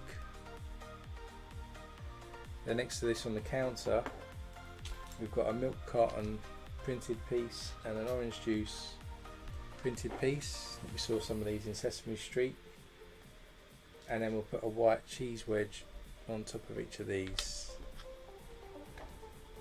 And then the cartons are going to sit on the side.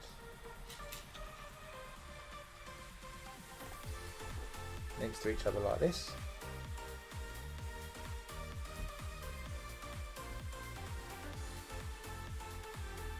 Next up on the cooker we'll stick a frying pan accessory.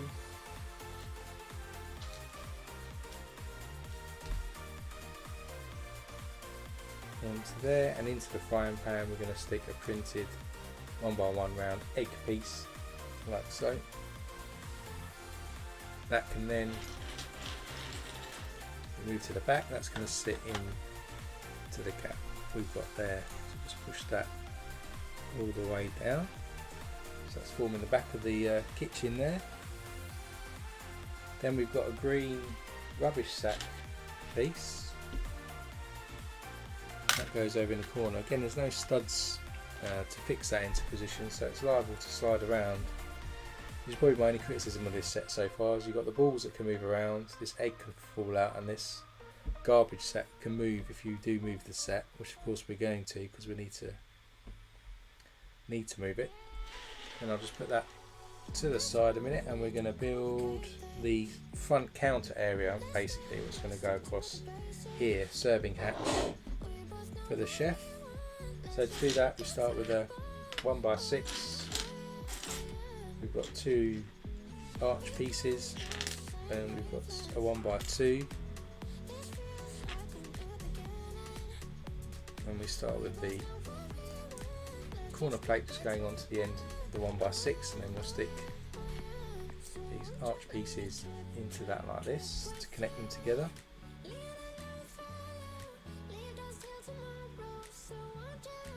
Then we do another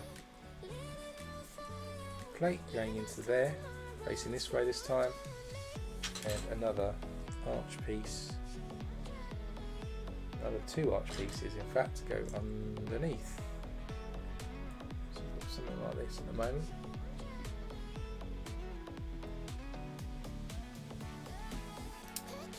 Then we get a 2x4, stick that across. We'll add another 1x6 to the back, and then we're going to add another 4 arches to the overlap there. 1, 2, 3 and 4. So something like this. Then we'll stick another 2x4 and yet another 4 of these arch type pieces.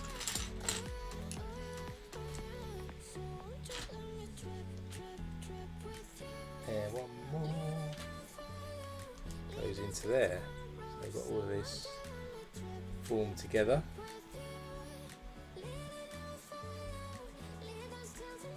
And then we're going to get 2x6 plates and stick them into the bottom like that to really secure it into position like that. Then round the back we're going to need a couple of these 1x4 panels, 2 corner panels, and a 1x2 plate. And around here what we do is we stick the corner in just round there, 1x2, and we stick our 1x4 panels across, finish off with our corner one across the back. Next up we need some more of these 1x3 jumpers, 1x3 tile, another 1x2 plate and a 1x1 tile in brown, and we stick the 1x1 just on the end there, stick another 1x2 on top of our other one, then we've got our 1x3 tile and our 2 jumpers just go across there.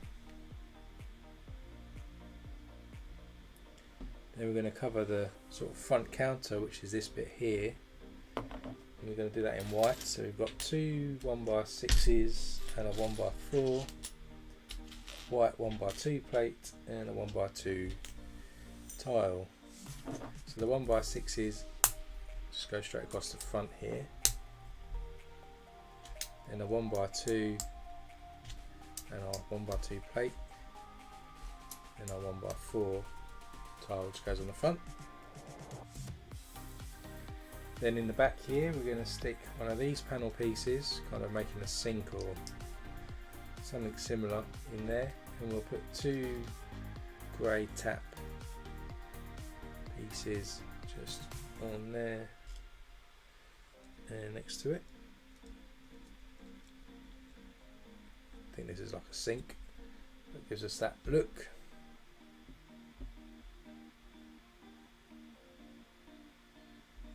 Then we've got something like a sauce pot, I think. We've got these round cylinder pieces, and into the top of them we're going to stick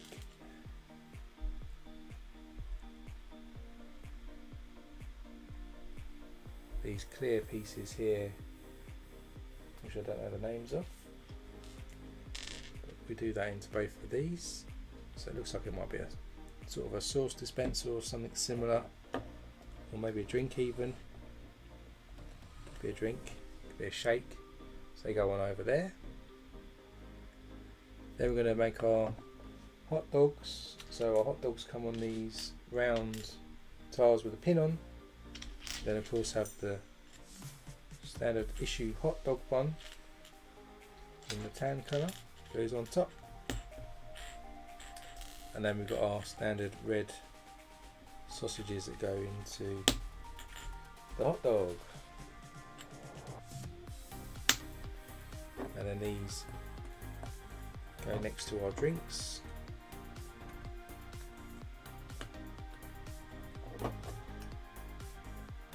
Kind of.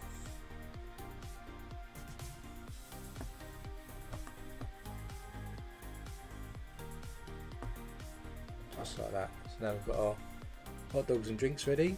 Of course, you can't have hot dogs without ketchup and mustard, so we've got a red and a yellow 1x1 rounds, and on the top of that we've got some 1x1 round with pins on top. We go on top of these to give us the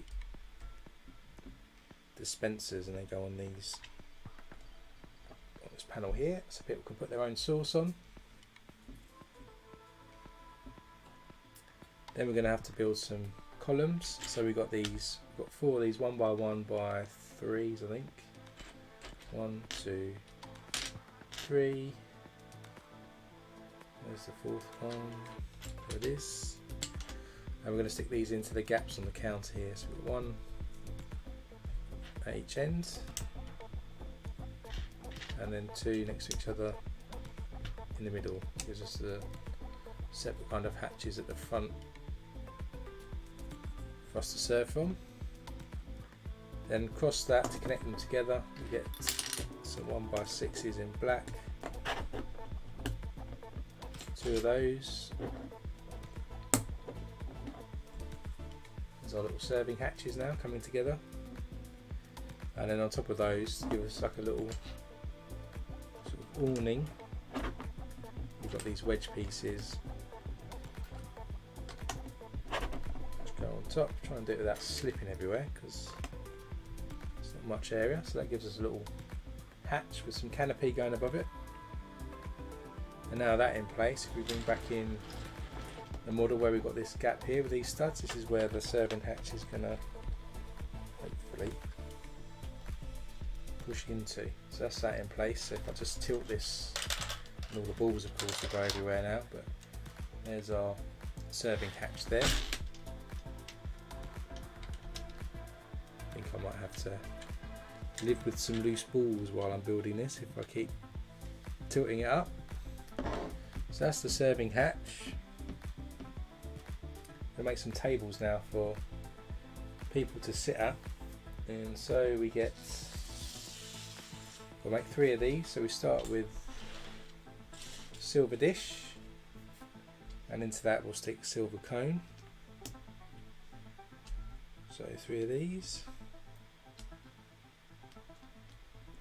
and then on top of that we'll stick these orange 2x2 tiles, and these give us, I guess, the stools that people can sit at while they're eating their hot dog.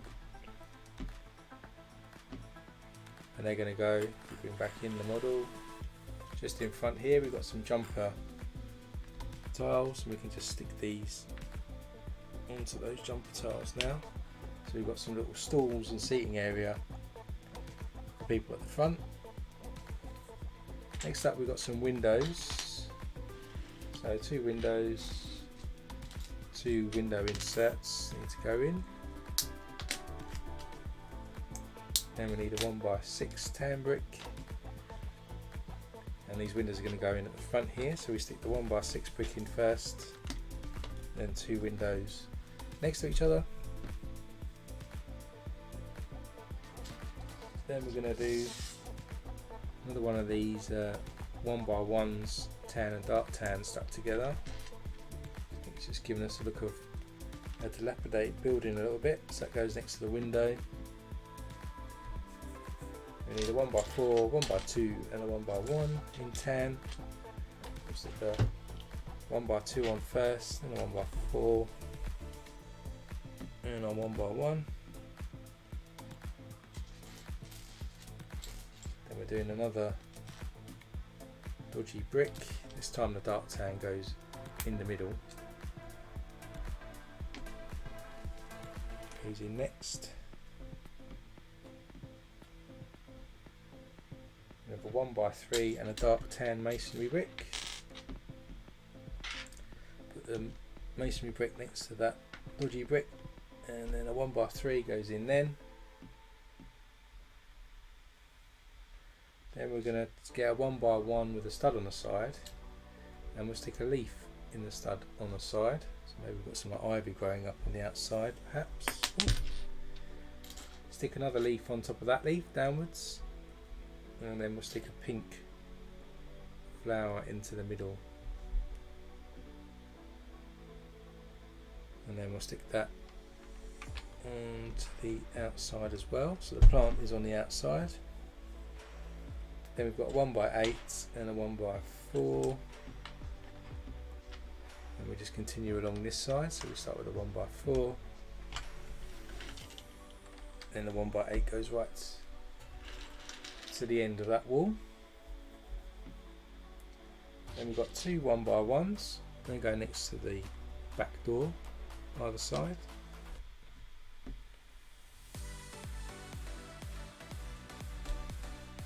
We've got a grey masonry brick, and should have two 1x1 bricks in light bluish grey and a 1x2 in tan. And just in the back here we'll stick the grey 1x1 masonry brick, 1x1 again, that's behind our cooker, and then a 1x2.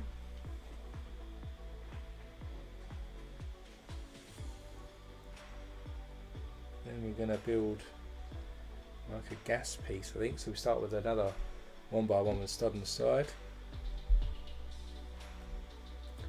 Stick a tap into that side stud facing that way, and then a 1x1 with a clip on it, plate clips into the tap, and onto that we'll stick a printed gauge 1x1 tile, so it looks like this.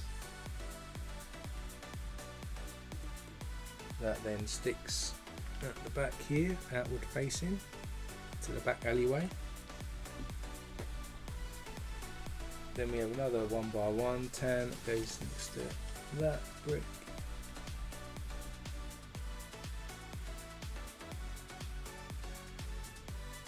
Then we do another 1x1 with a stud on the side and a tap that goes in. And this time those two taps sort of connect at the back.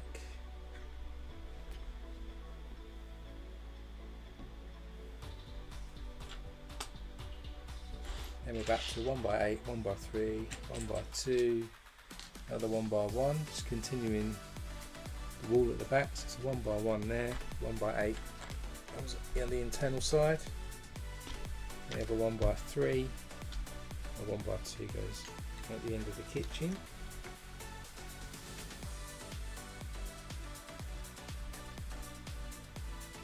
Then we get a 1x2. Stick a 1x2 plate with a slider on top in black. Then we just repeat that again, sticking it on top.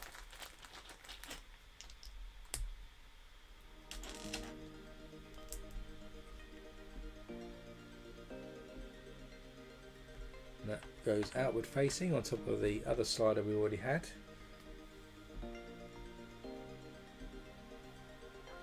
We have a 1x8 and a 1x4, so we continue the rear wall along here.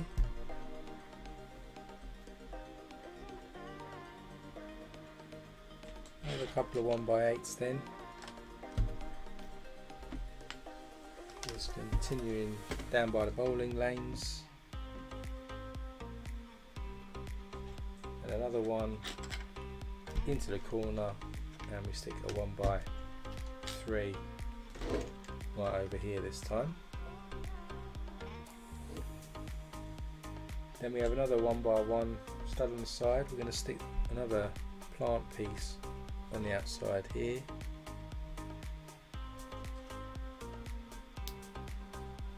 Leaves going up and down.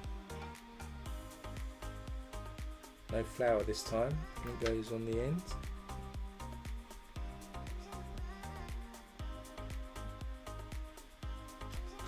1x6, 1x8 and a 1x1. Just continuing down this side. Actually, put the 1x1 in first. 1x8 1x8, 1x6.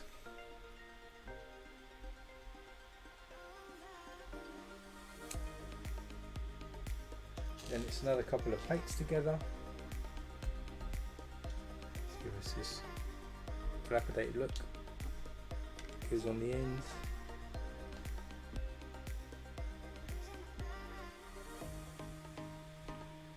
Then 2 dark tan masonry bricks, 1x1 and a 1x2 again.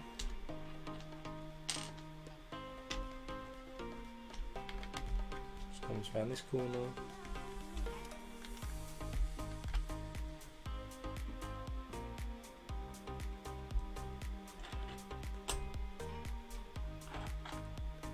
And we stick another 1x1 on here. And another 1x8 just over in this corner, so we leave a gap there.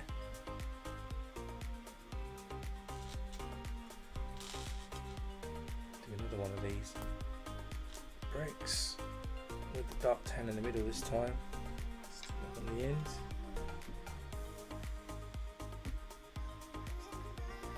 We've got 2 1x8s. Continuing along the front. Another one with a couple of 1x3s.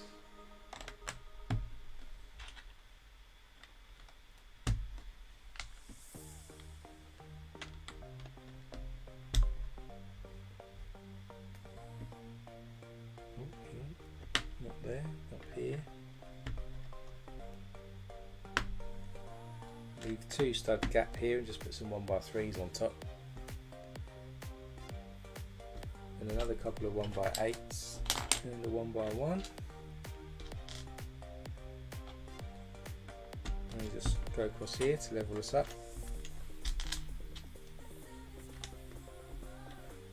All the way across there.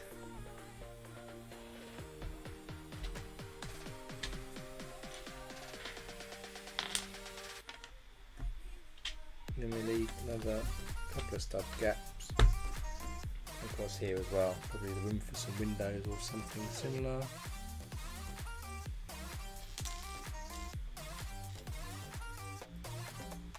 Then another 3 1x1 plates stuck together. Go on over this side by these windows here.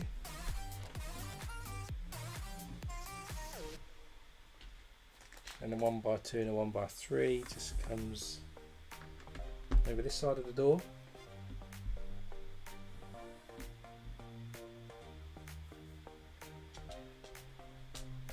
Then another set of plates stuck together for another brick.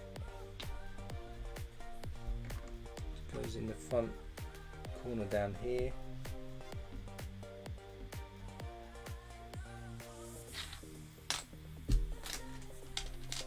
And then we stick masonry brick 1x6 and another masonry brick. Oh, that was a over one stud gap, and then the masonry brick.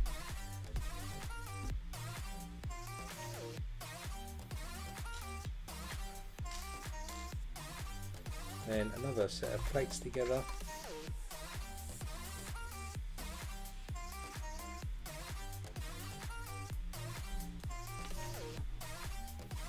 Goes on this side of the wall.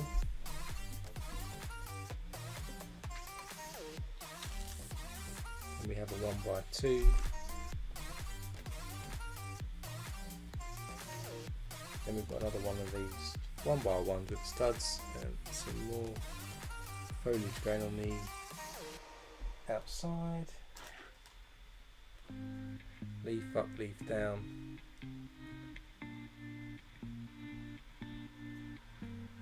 And goes diagonally next to it, so it looks like we've got a plant growing up on the outside of the building. And that's the end of bag 6.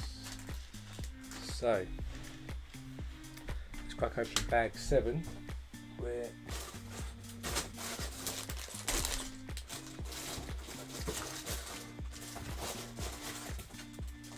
I kind of about halfway, so we'll probably do this bag, probably be the end of the stream for today. And then when we come back next week, we can finish off the bags. Might need to do one more bag actually. 15 bags in total. So we're up to bag 7. We might want to do one more bag before we finish today. Let's see how we go with this one.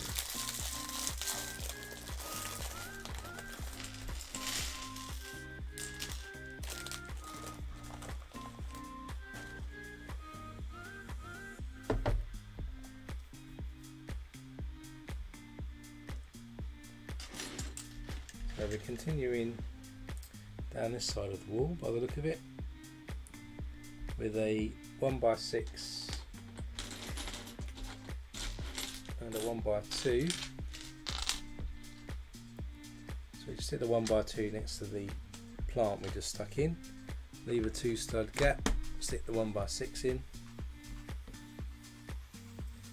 then we get 2 1x2 dark bush grey plates and just stick them together.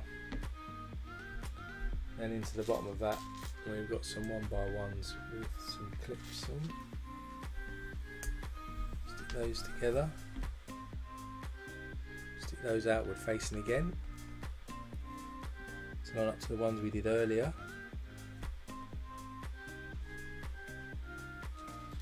Then we get a 1x1 round plate with a hole in the middle and a 6 length sort of flag rod, and we stick that into the bottom of that. We'll then stick a 1x1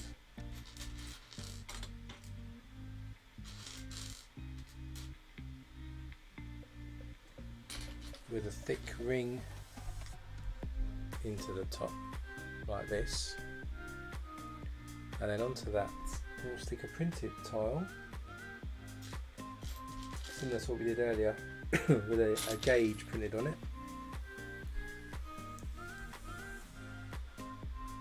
So it looks like this. That follows those pipes that we've put outside already. Some detail of gas or something going into the building. Then we do another one. Same sort of build, 1x1 round, 6 length flagpole, another thick ring goes in the top, facing the opposite direction this time, and this time we've got a round gauge that goes into it this time, and then that clips into the other clips facing the opposite way this time. Then we get 2 1x1 bricks. Again, they go either side of our back door over here.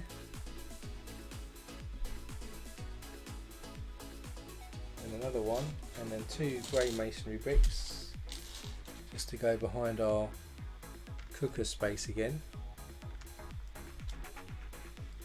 And the 1x1 goes the other side. Then we've got 2 1x8s and another 1x1. Let's just go right across here, and then on our internal wall, 1x1 goes on at the end.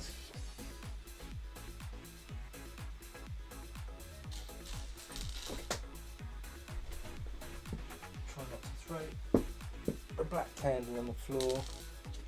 Then we've got 2 1x1 plates that'll go either side of this sort of step that we've created here. Just those plates go in either side there. Then we get a 1x1 round black brick. And stick a 1x1 round with a pin on top to form something like this. Then we stick 2 black candle pieces into that. 2.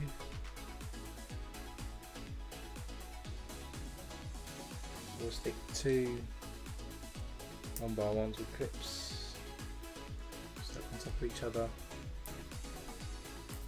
into the top of that.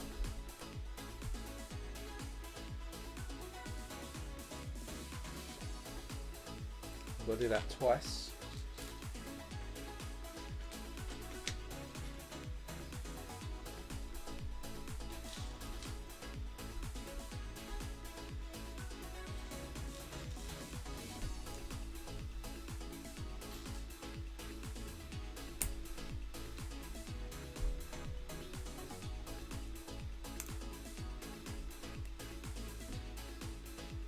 And these are going to then go on the outside, either side of these pieces, kind of making a ladder or escape. I think it's an escape ladder or something like that for the roof. Then after that we've got 3 1x3s and a 1x4. 1x4 goes next to our first piece, and we'll leave a 2 stud gap all the way down like that. We've got 1x8, 1x3 and a 1x1. Another 2 stud gap for a 1x3, another 2 for the 1x8, and then we do a 1x1 just into the end there.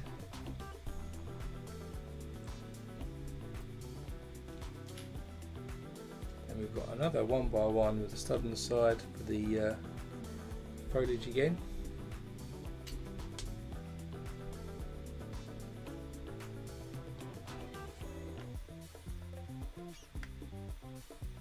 That we stick about here this time, I think.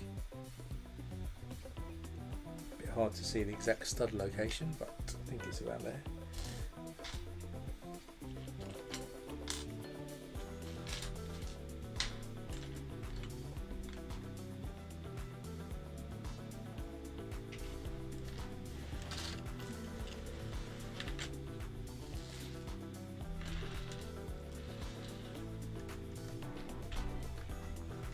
Then coming down here, we missed a stud, a 1x4 in, masonry brick in, 1x3, 1x2 there, and another 1x2 after that, so it completes that wall. Then we get one of these 1x2 curved, and into that we'll stick 2 purling bricks backwards onto it, like this. Then we get a dark tan 1x2 jumper, it goes on top. Then we stick a bracket piece facing upwards onto the jumper like this,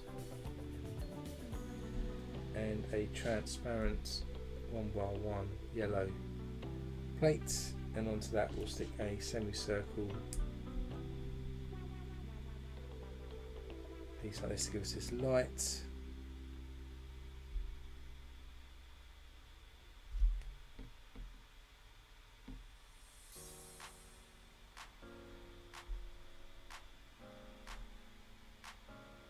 Then round the back we'll stick a dark tan jumper like a diamond shape, and into that we'll stick a 1x1 plate, diamond shape. So on the outside it's going to give us this architectural detail, on the inside it gives us a lamp. So you've got to do 5 of those. So we've done 1, let's do another 4.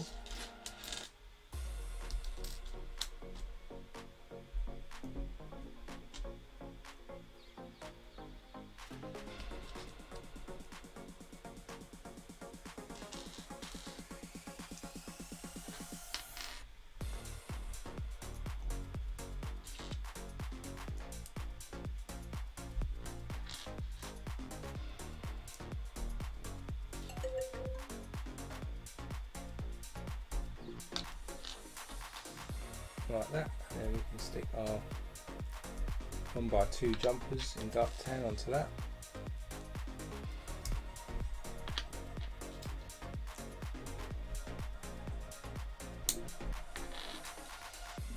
And one more. Then we'll stick our brackets.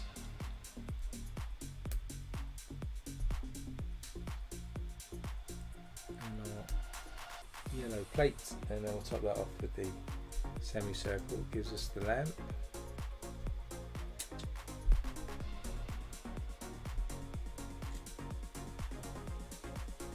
We've got the diamond on the other side. That's the first one.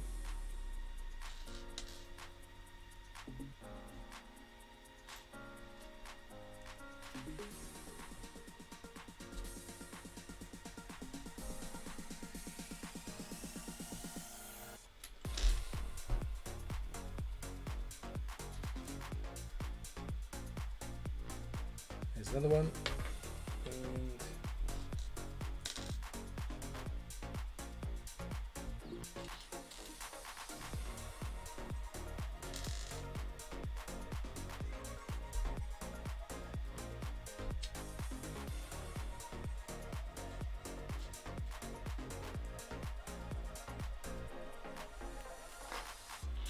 one more to go on this wave. So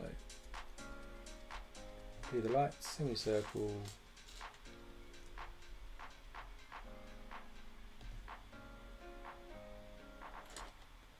jumper, and then our plate into the middle. So there you go, so that's all 5 of those. Then coming around to the front here where we've left to throw these things on the floor. Where we've left these gaps here, we're going to now stick these in, hopefully, with the diamonds outward facing and the lights facing inwards.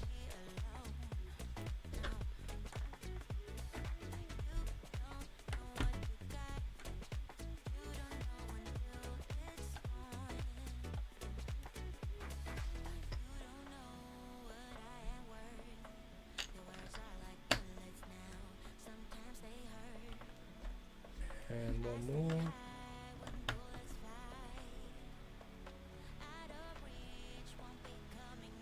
So that's all now lined up at the front.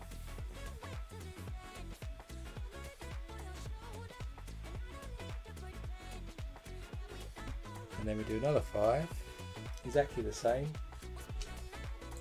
for the other side of the bowling alley. So all repetitive, but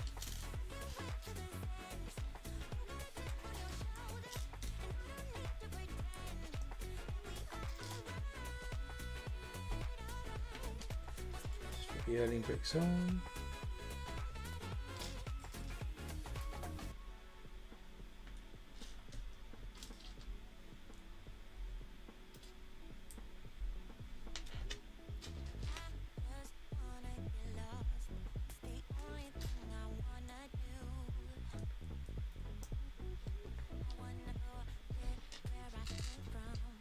I think this is probably going to be too big for me to put into Bricktown, given it's 2 base plates, so I'm not sure it's going to make it there. Might have to even take it apart afterwards. Not sure if I've got anywhere to display it.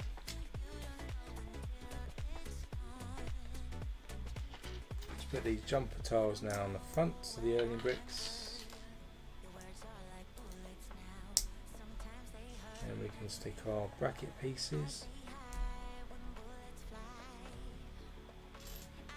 Do our lights.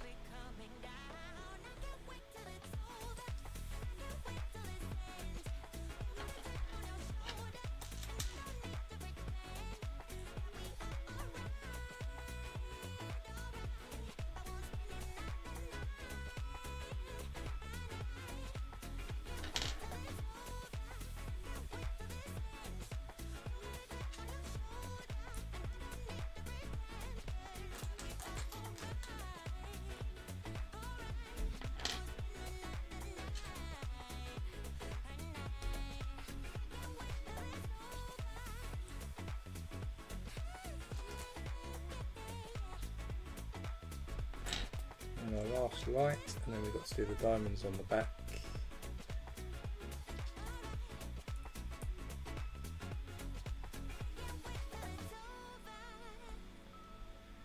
So then around the back we'll put our dark tan jumper and our mid-azure blue piece.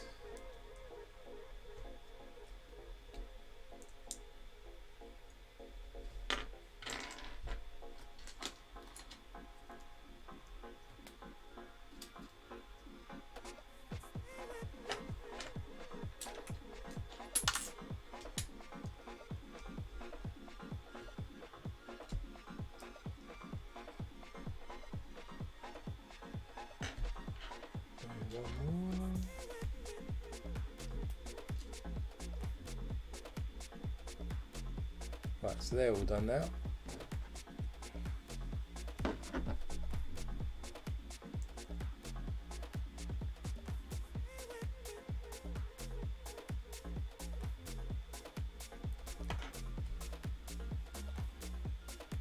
scan the QR code again.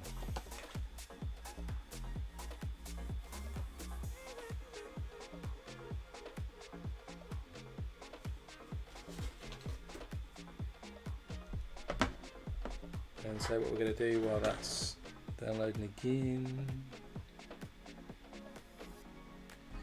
and then we'll stick these on the other side of our bowling lanes now.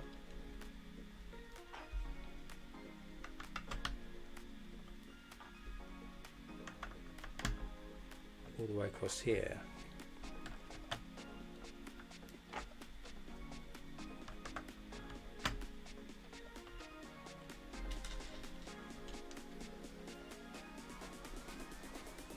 So that's all done now, so we've got all of our lights going all the way along, so you can just see all the way this side and all the way that side now, so it lights up the bowling alley for the bowlers. Let's just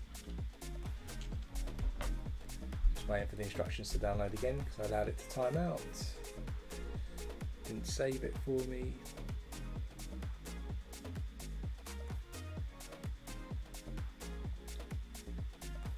Just make sure I open this in Safari instead.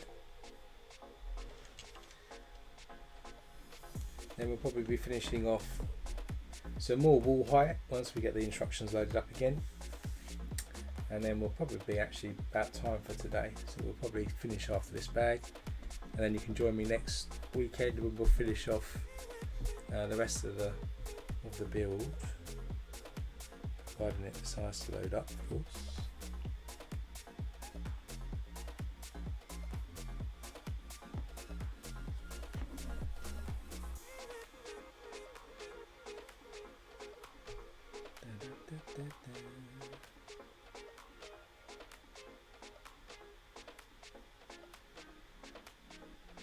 That's all the cookies.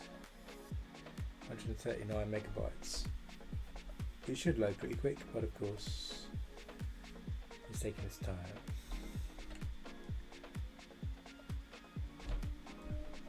While we're waiting as well, let's go into the wide camera angle and you can see some of the detail now on the outside. So you can see these diamond shapes are now on the outside and above the flower beds. You see the doors that we've put in as well, just down here. And then if we spin around the side as well, you can see these are the gas pipes and some foliage that we've got growing outside. And then when you come around the back, you see the back door. We've got some more gas pipes coming out the back here for the cooker. We've got a ladder that's forming here as well to get to the roof. A bit more detail here again, replicating the diamonds on the other side. And then on this side, we've also got some plants growing up outside as well, and you can see some of the details of the dilapidation of the bowling alley. That's kind of where we're at. Halfway loading the instructions again. I'll make sure I download these onto my iPad before next week's stream. Completely forgot we don't print instructions for BrickLink sets.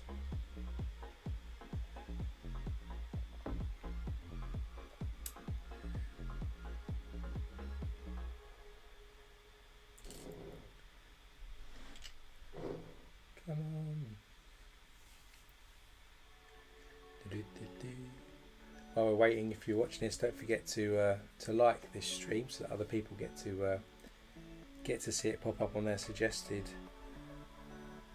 viewings. And if you haven't subscribed, do subscribe, because keep up to date on the latest stuff that we've got going on. Just flicking through the instructions now. Right, where did we get up to? Done the kitchen, done the food dispensing. Let's see, we're up to, done the ladder. So, yep, we've got up to 362 steps, which is cool. So 363 then, carrying on. We've got another couple of 1x1 plates to stick together. So we'll stick a dark tan in the middle of these normal tan ones. It goes at the front here. 3 studs across. Then get a 1x3 and a dark tan masonry brick. Just finish off this front section. Another 1x2, 1x3. It's going in the corner here and here. Then we've got another 1x1. We're doing some more foliage again. That goes next to our 1x2. A couple of 1x8s and a 1x3 then. We're going to run this just across here, so we do a 1x8, then a 1x3 in the middle, and another 1x8 to the end.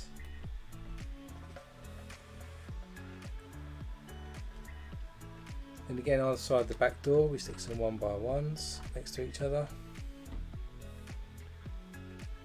Then we're going to get a 1x4. One end will stick a 1x1 with a clip on it, and on the other end just a normal 1x1 plate. Then in between we get a dark bluish grey 1x2 plate.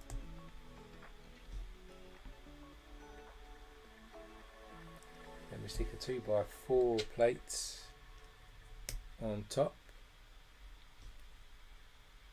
Then into that clip we stick a 1x1 round with a pin and a round trans yellow to give us a little lamp,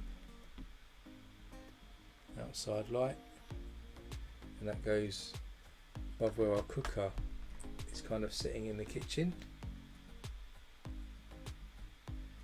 And following on from that, we've got a 1x6, 1x3 and 2 1x2s. Let's stick a 1x6 across here, 1x2, 1x3 and a 1x2 just going on the end by our kitchen door over here. Then we've got a 1x2 with 2 studs on the ends, and we're going to stick in a corner panel piece like this. Then we stick in a double one and a 1x4 with studs on the side after that.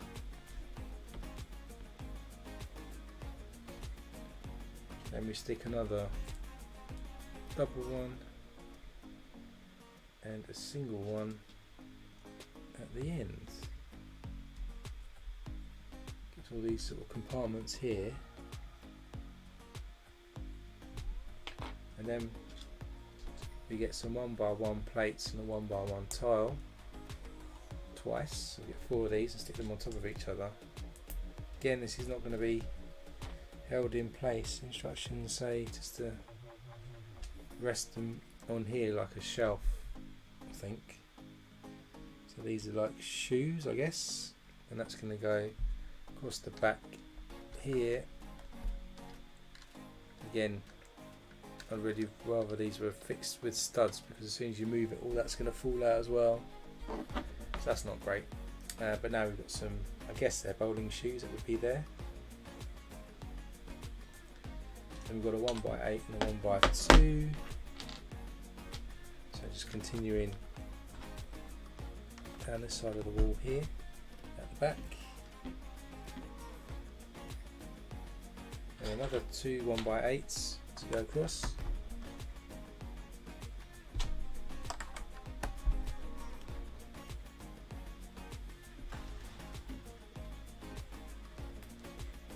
Another 1x8, a 1x4 and a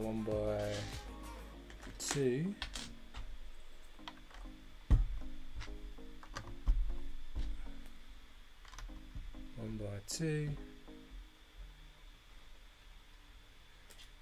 Then we've got another foliage thing going on. So 1x1 with a stud on the side, a leaf on the outside, 2 leaves. That's going to stick next to that 1x2 that we've just stuck on. Then we have a 1x1 after it.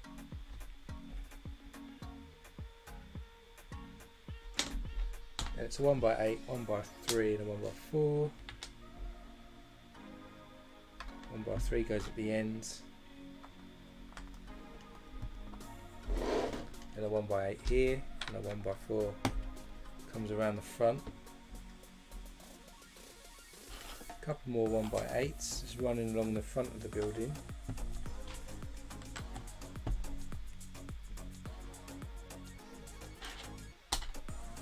Another couple and a 1x1. It just runs all the way along, and the 1x1 goes by the front door. So that's the end of bag 7. Just see, big is bag 8. Be 8, 9, 10, 11, 12, 13, 14, 15, 8 bags next week. Let's squeeze one more bag in, one set more bag in today, and then we'll finish.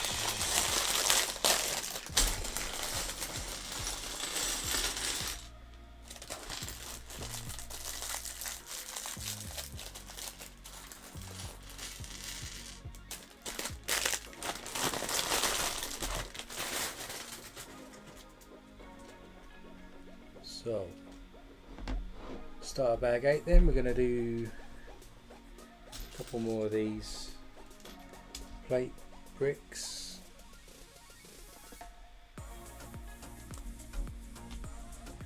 Just spin this round. This goes next to our foliage that we just stuck on. And we've got a 1x2 and a masonry brick. Masonry brick goes on first, leave a stud gap and a 1x2.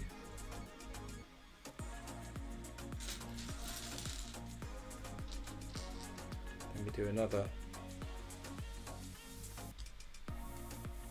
plate set of bricks, goes next to the masonry brick there. And another foliage one. 1x1 stud on the side, 2 leaves,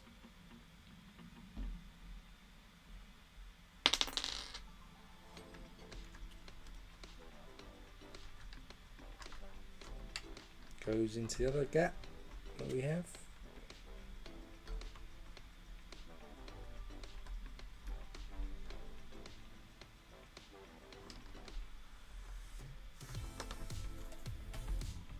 That's in position there. Then we're going to build an arcade machine, I think. So we'll start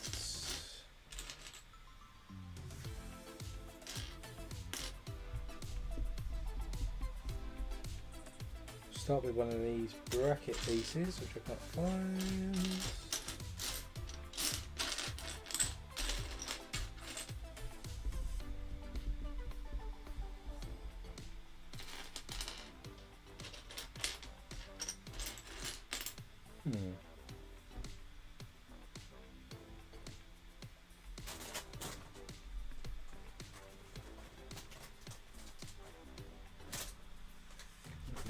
bits out of that. Where is it then?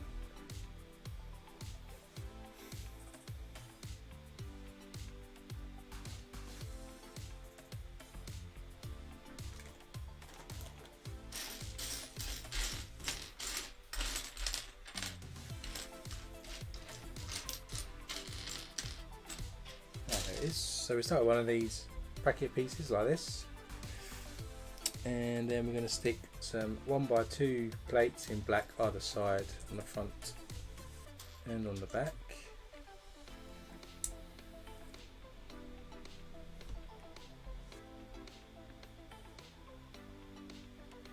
Then we'll stick a 2x4 tile at the front and a 1x2 plate at the back. So it's now full thickness of that bracket piece, and then behind that we'll stick a 2x3 light bluish grey plate. Then into that we'll stick a 1x2 trans clear brick and a 1x1 trans clear brick. This is an effect of like a screen. Then behind that we're going to stick a 1x1 plate in orange and in brown. Don't know if this is a vending machine, might be a vending machine. And then like a lilac colour.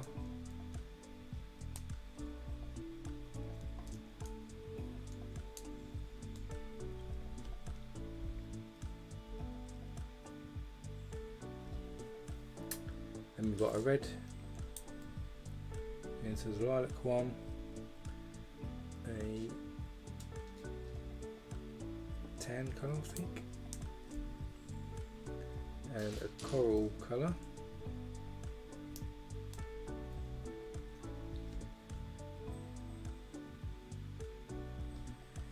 Then we get some 1x1 third, two of these. If I can see the other one. Where are you?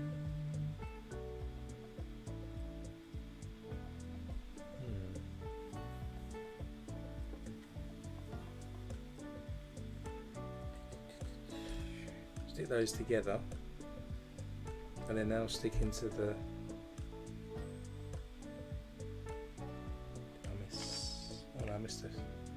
I missed a row. We've got some blue ones, lime green,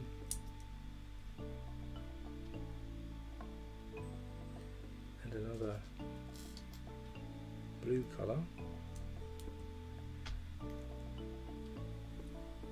Then we can stick that into that side, so we've got this kind of bookcase look. And then into the bottom of that we'll stick a 1x2 plate into the bottom, and then a normal 1x1 brick goes into the bottom of that. Then we'll stick a Erling brick, so it does look like this is a vending machine of sweets or something. Then we have a 1x1 black plate to go on top, and then a normal 1x1 black brick. Then on this Erling brick here we're going to stick a 1x1 printed tile. It has like the calculator on there. And then to finish off our vending machine we'll stick our 2x3 black brick. So there's a vending machine full of snacks, and into the bottom we're going to stick 4 1x1 round plates for it to rest on.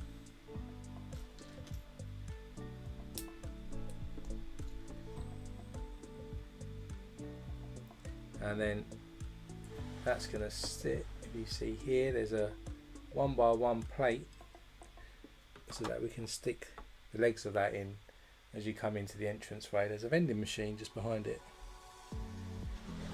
Next up we're going to do an arcade machine. So we start with a 2x2 modifier with studs on the side and stick a 1x2 normal brick into the lower side.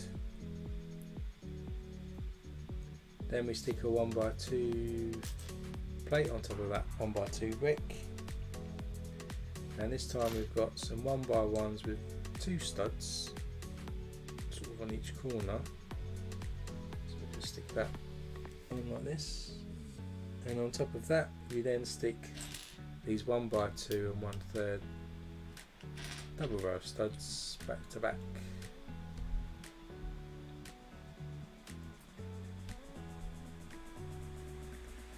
Then on top again we stick another 2x2 modifier with studs on the side and a 1x2 brick in the back. We stick a 1x2 tile this time into the back, and we still stick these 1x1s with studs in the sides like this. Then on this side we'll stick a 2x4 plates, and on top bit we'll stick a 1x2 plate, so we end up with something like this.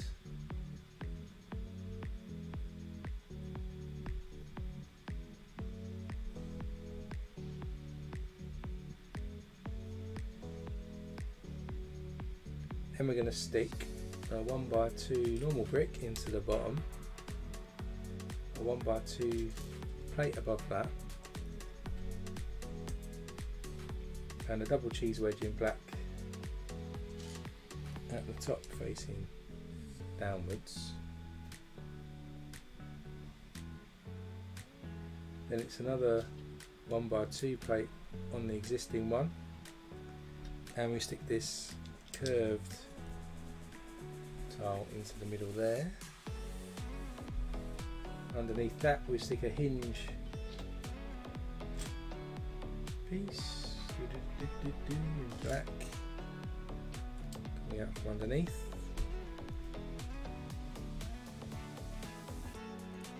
And we'll stick the insert into that, so it's a 1x2 hinge piece, an angle up. We'll stick another 1x2 black brick, plain one into the bottom again, and top that with a 1x2 again, just a plate.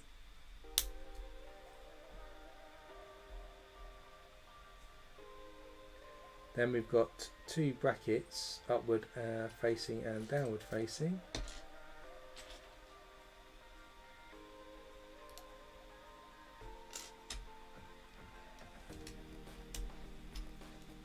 Stick those back to back, so we end up with these kind of studs at the bottom. And again we'll stick another 1x2 into that bottom bracket piece. We'll then get a green curved piece and an upward facing bracket piece. Stick that into the bottom there. That then sticks to the side of the machine.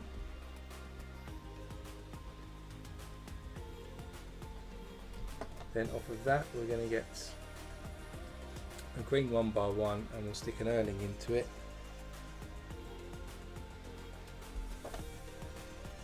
That plugs into the bracket, and then to connect it together we've got this curved green brick as well, which will stick into the end and that. So we've created that. Then we'll have a green wedge which will stick into the side here, and a 1x6 black tile like that to give us the side of our machine. Then we're going to do a 2x2, an upward facing bracket again. So just repeat what we did on the other side. Connects into that stud over here. Then same technique again, a 1x1 brick going into an Erling brick, goes into the bracket facing up, and then our curved piece goes in like that. Then we have our wedge piece and a black 1x6 tile that goes in.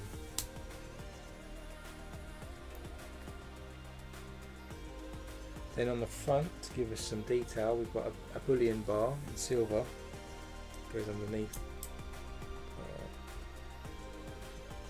piece there. We've got some 1x1 trans red plates with studs on top, and we have a trans black, I think, cheese wedge. Just goes into the Erling brick on this side. Quite detailed, these.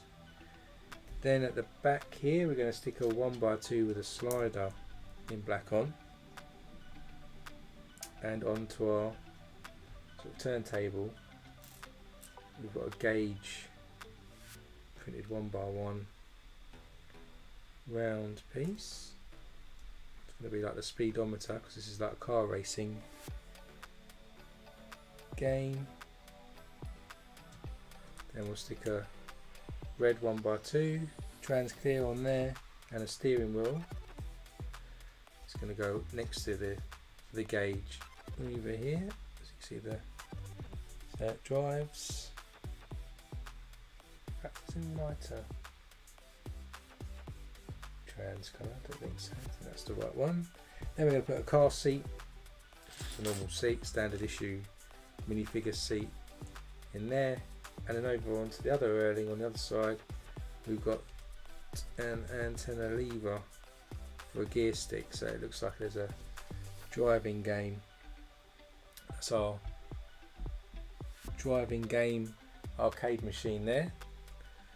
That goes, we come back to the arcade, that's going to go right over here where there's a jumper tile ready to push on. So that's our first arcade machine.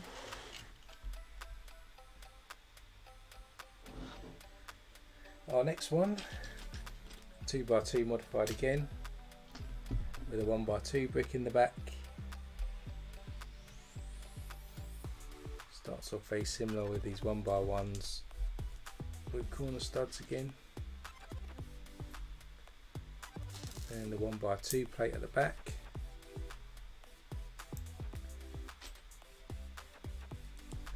Then we've got these 1x2 1/3.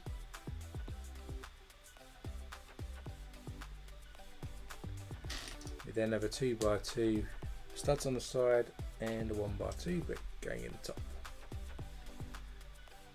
Another set of 1x1s with studs on the corner, and we'll top that off with a 1x2 black tile piece. Then, like we did earlier, we'll stick a 2x4 plate on the front and a 1x2 at the top. Who knew? I just swiped back, which I didn't mean to do. Which now means I've got to download the instructions again. While we're waiting for those to download again, we're going to stick one of these curved pieces in here to give us a screen. It's one downside, I suppose, of this set is that it didn't include stickers for the arcade machines, which you do sometimes get if you in previous sets like Ninjago. I think there was an arcade in one of the comic shops, and you had some games on that, and another set which I forget now, but it's a nice touch to have the pictures on. Just waiting for this instructions to download again, and then we'll finish the arcade machine. Definitely prefer a printed book rather than using an electronic device to build. I'll be more prepared next stream, and for the Venetian houses when we get to it, so I'll download it to my iPad so I don't have these issues.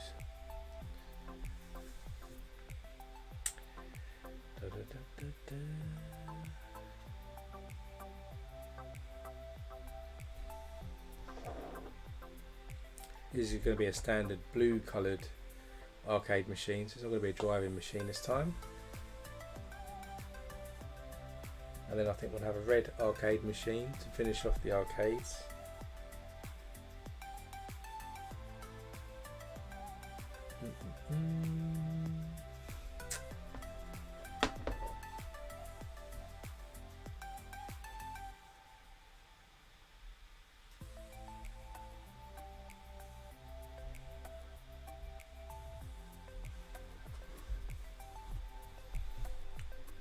Come on, instructions.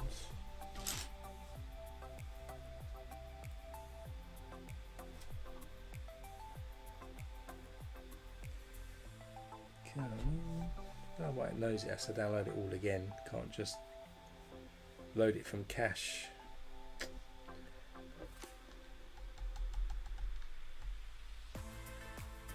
Come on, machine.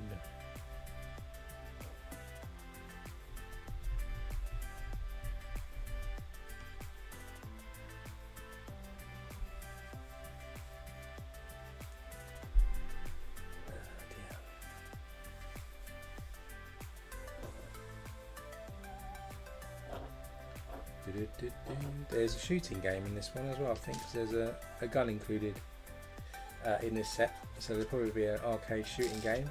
We do have some of these fences here as well, so it'll be interesting to see what they're for when the instructions load up again. Come on.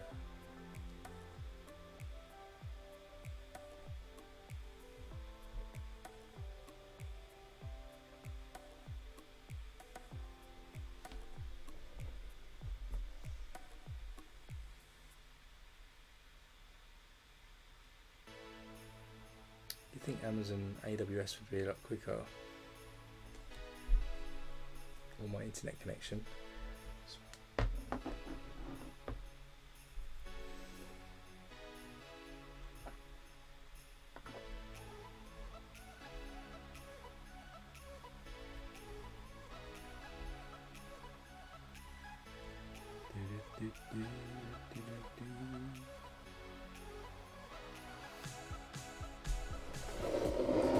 While that's loading, it's taking a look inside. I'm just going to lift this up, try not to knock all the balls everywhere, but just so you can see from a different angle. You can see all the arcade machines coming together, and the bowling alleys are pretty much forming. We've got all the balls stacked up. We've got a vending machine, we've got the counter, or the kitchen where you can sit and get your hot dogs from. A nice seating area there as well. So it's coming together, looking pretty good.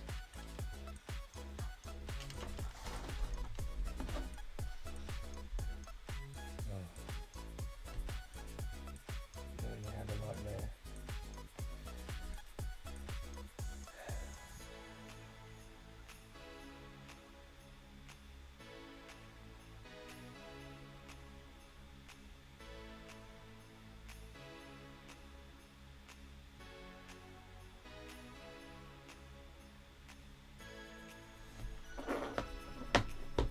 Still loading.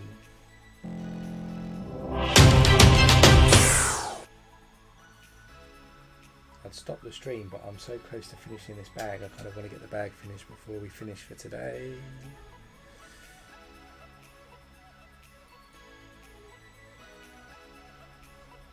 Oh.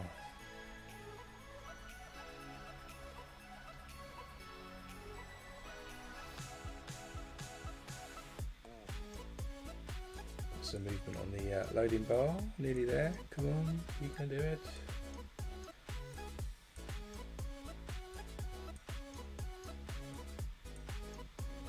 Why can't it start loading it as we go?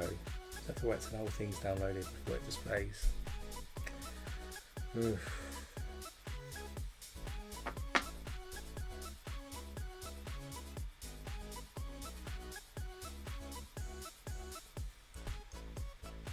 About 3/4 of the way. We can do it.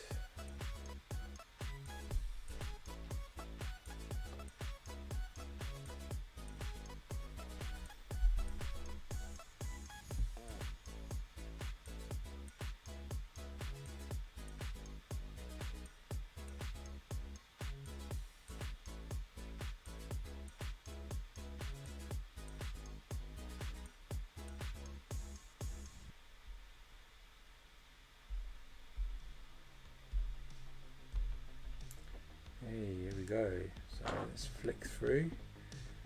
Done quite a few of these now.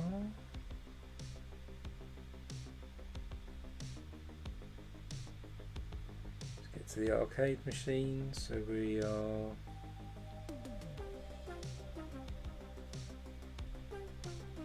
into bag 8. Done the vending machine, done the first car. Now we're up to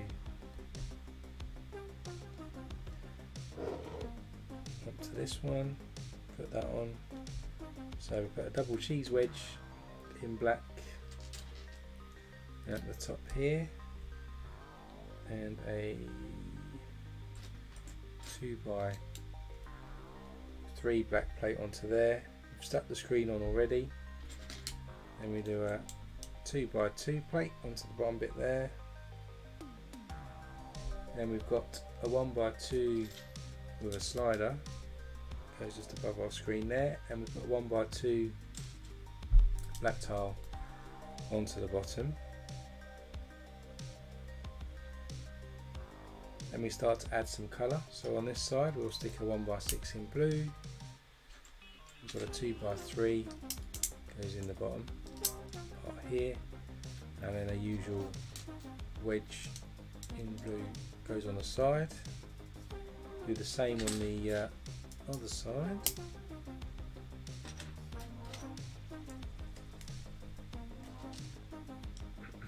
Do our wedge there. And this seems to be a bit of a karaoke machine, I think, this time. So we'll stick, if I can find one, a 1x2 boolean bar onto the front here, and then we get a 1x2 black piece with a loop, and into the loop we'll stick a microphone accessory. Again, this is not stuck in, but it's just resting. And then next to that we'll stick a tile trans red next to it like this. That's our sort of karaoke sing-along arcade machine that goes next to our racing machine over here. Covers up the window, and then we'll do our red shooting arcade machine. So start with a 2x2 modified studs on the side, stick a 1x2 into it, then stick our 1x1s with 2 studs on the side, and we'll stick 1x2 plate at the back. Stick the 1x2 and 1/3 bricks on then.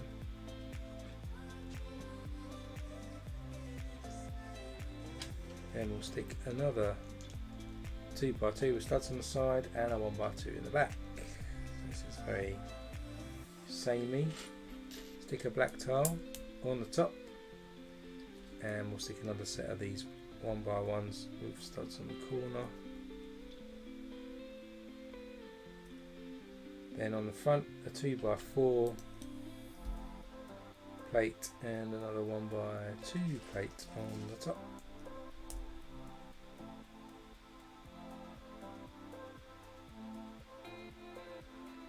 Then we do a usual screen of the blue curved piece. Double cheese wedge goes on top, and then we do a 2x3 plate to level it off. And another 1x2 with slider covers the screen, and we put a 2x2 plate underneath that. We then have a 1x2 black tile underneath, and then we're going to stick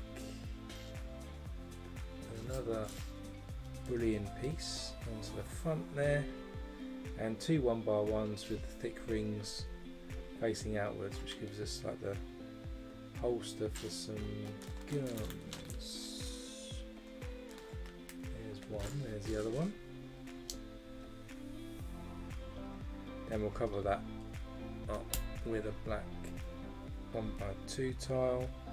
Then we're going to add some red colour, so on the side 1x6, 1x6, 2x3 red wedge, Same on the other side.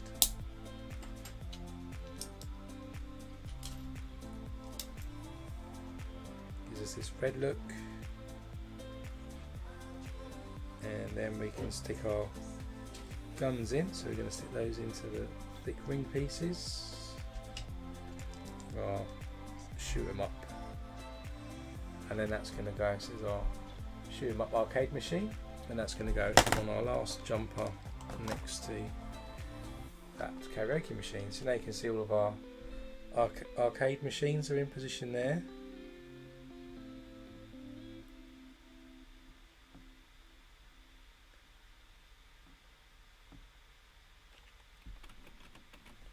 We then get a 1x2 tan brick, stick that on top of our kitchen wall there. Then if we spin the bowling alley around, we're going to do another set of plates stuck together. Those are going to go on the third stud at the top there. Then we have a masonry brick next to it, a normal 1x2 next to that, and another one the other side. Then we have another dark tan and another 1x2 there. Then we get 5 of these 1x4s with the studs on. 5 of those, and we're going to stick these fence pieces into those side studs.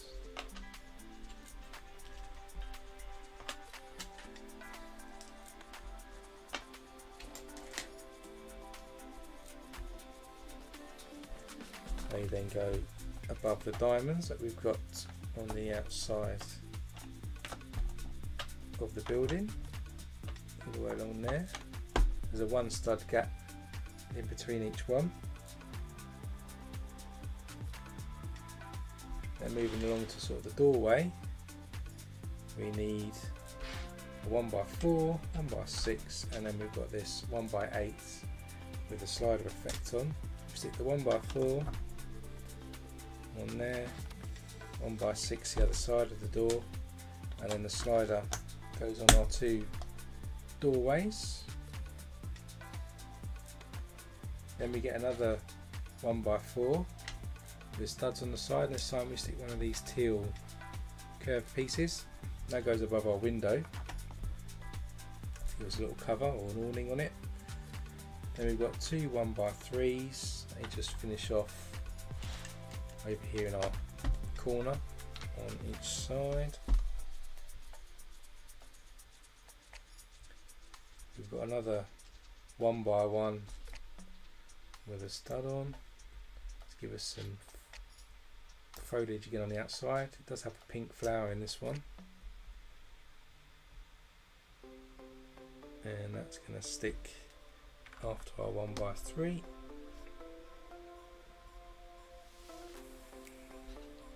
Then we'll stick a 1x1 next to that. Doing some more foliage again.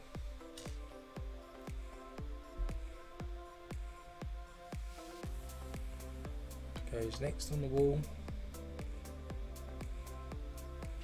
and another 1x3 after that.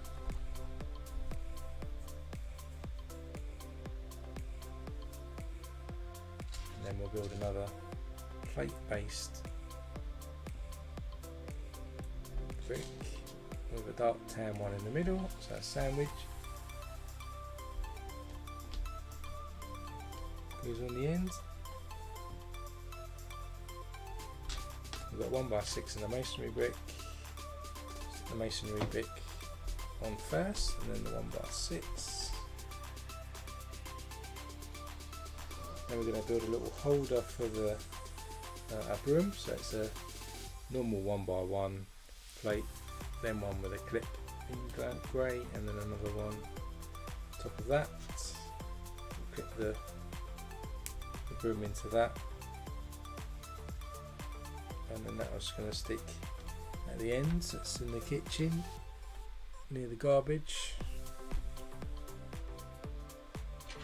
Finish off with a 1x3 there, and a 1x1 just by our back door, and that's the end of bag 8, and that's where we're going to leave it for today. So you can see just from the top down where we've got to. We've got the nice bowling alleys.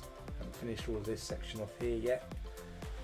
We've got a nice seating area over here, and where the balls come back, the return there with the gutter.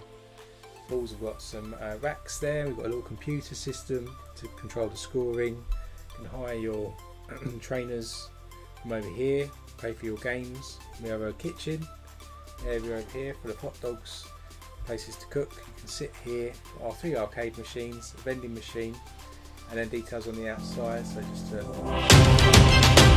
finish, you can see we've got all this architectural detail at the front here, all these fences, nice awning over there, foliage is taking shape on the end here, more detail at the back with our ladder, some gas details, and same on this side. We've got some more pipes coming in and some more foliage going on. So it's looking pretty good. See again, it's looking pretty big. We've got, as I said, it's a 232 by 32 plates stuck together, and that's going to be the end of our stream today. So if we go back to the main camera, we've done 8 bags now today. So as I said, there's 15 in the bag. So just to give you another look from here, you can see how it's coming together from this angle. So we've got another 7 bags to build, so you can join me next Sunday at 2 PM British Summer Time, where we'll be continuing from the rest of our bags to get the whole thing complete. So we'll finish off this ground level, any other details on the roof, and then you've still got a chance till the stream next Sunday to vote on what we stream next. As I said before I started the stream, the Venetian house BrickLink set was winning, so if you still want to see that, then vote. If you've changed your mind, then do change your vote as well. We've also got the Sanctum and the Castle, Razor Crest, a few other sets as well, so there's quite a few to choose from. So let me know what you'd like me to stream next. There'll be another video as well about Bricktown rebuild coming out this week, so keep your eyes on that. We're doing some street lights, bins, and some street signs, and I've actually started to put some of the modulars in now, so that'll be the episode after next, so you can be able to see the town start to come to life. So if you enjoyed the stream, do hit that like button, so it does let more people get to see it and helps us grow the channel. Hit subscribe as well if you want to be notified about the Venetian house stream or any of the other Bricktown episodes. And whatever you're doing for the rest of your weekend, do enjoy it, stay safe, and I'll see you next weekend.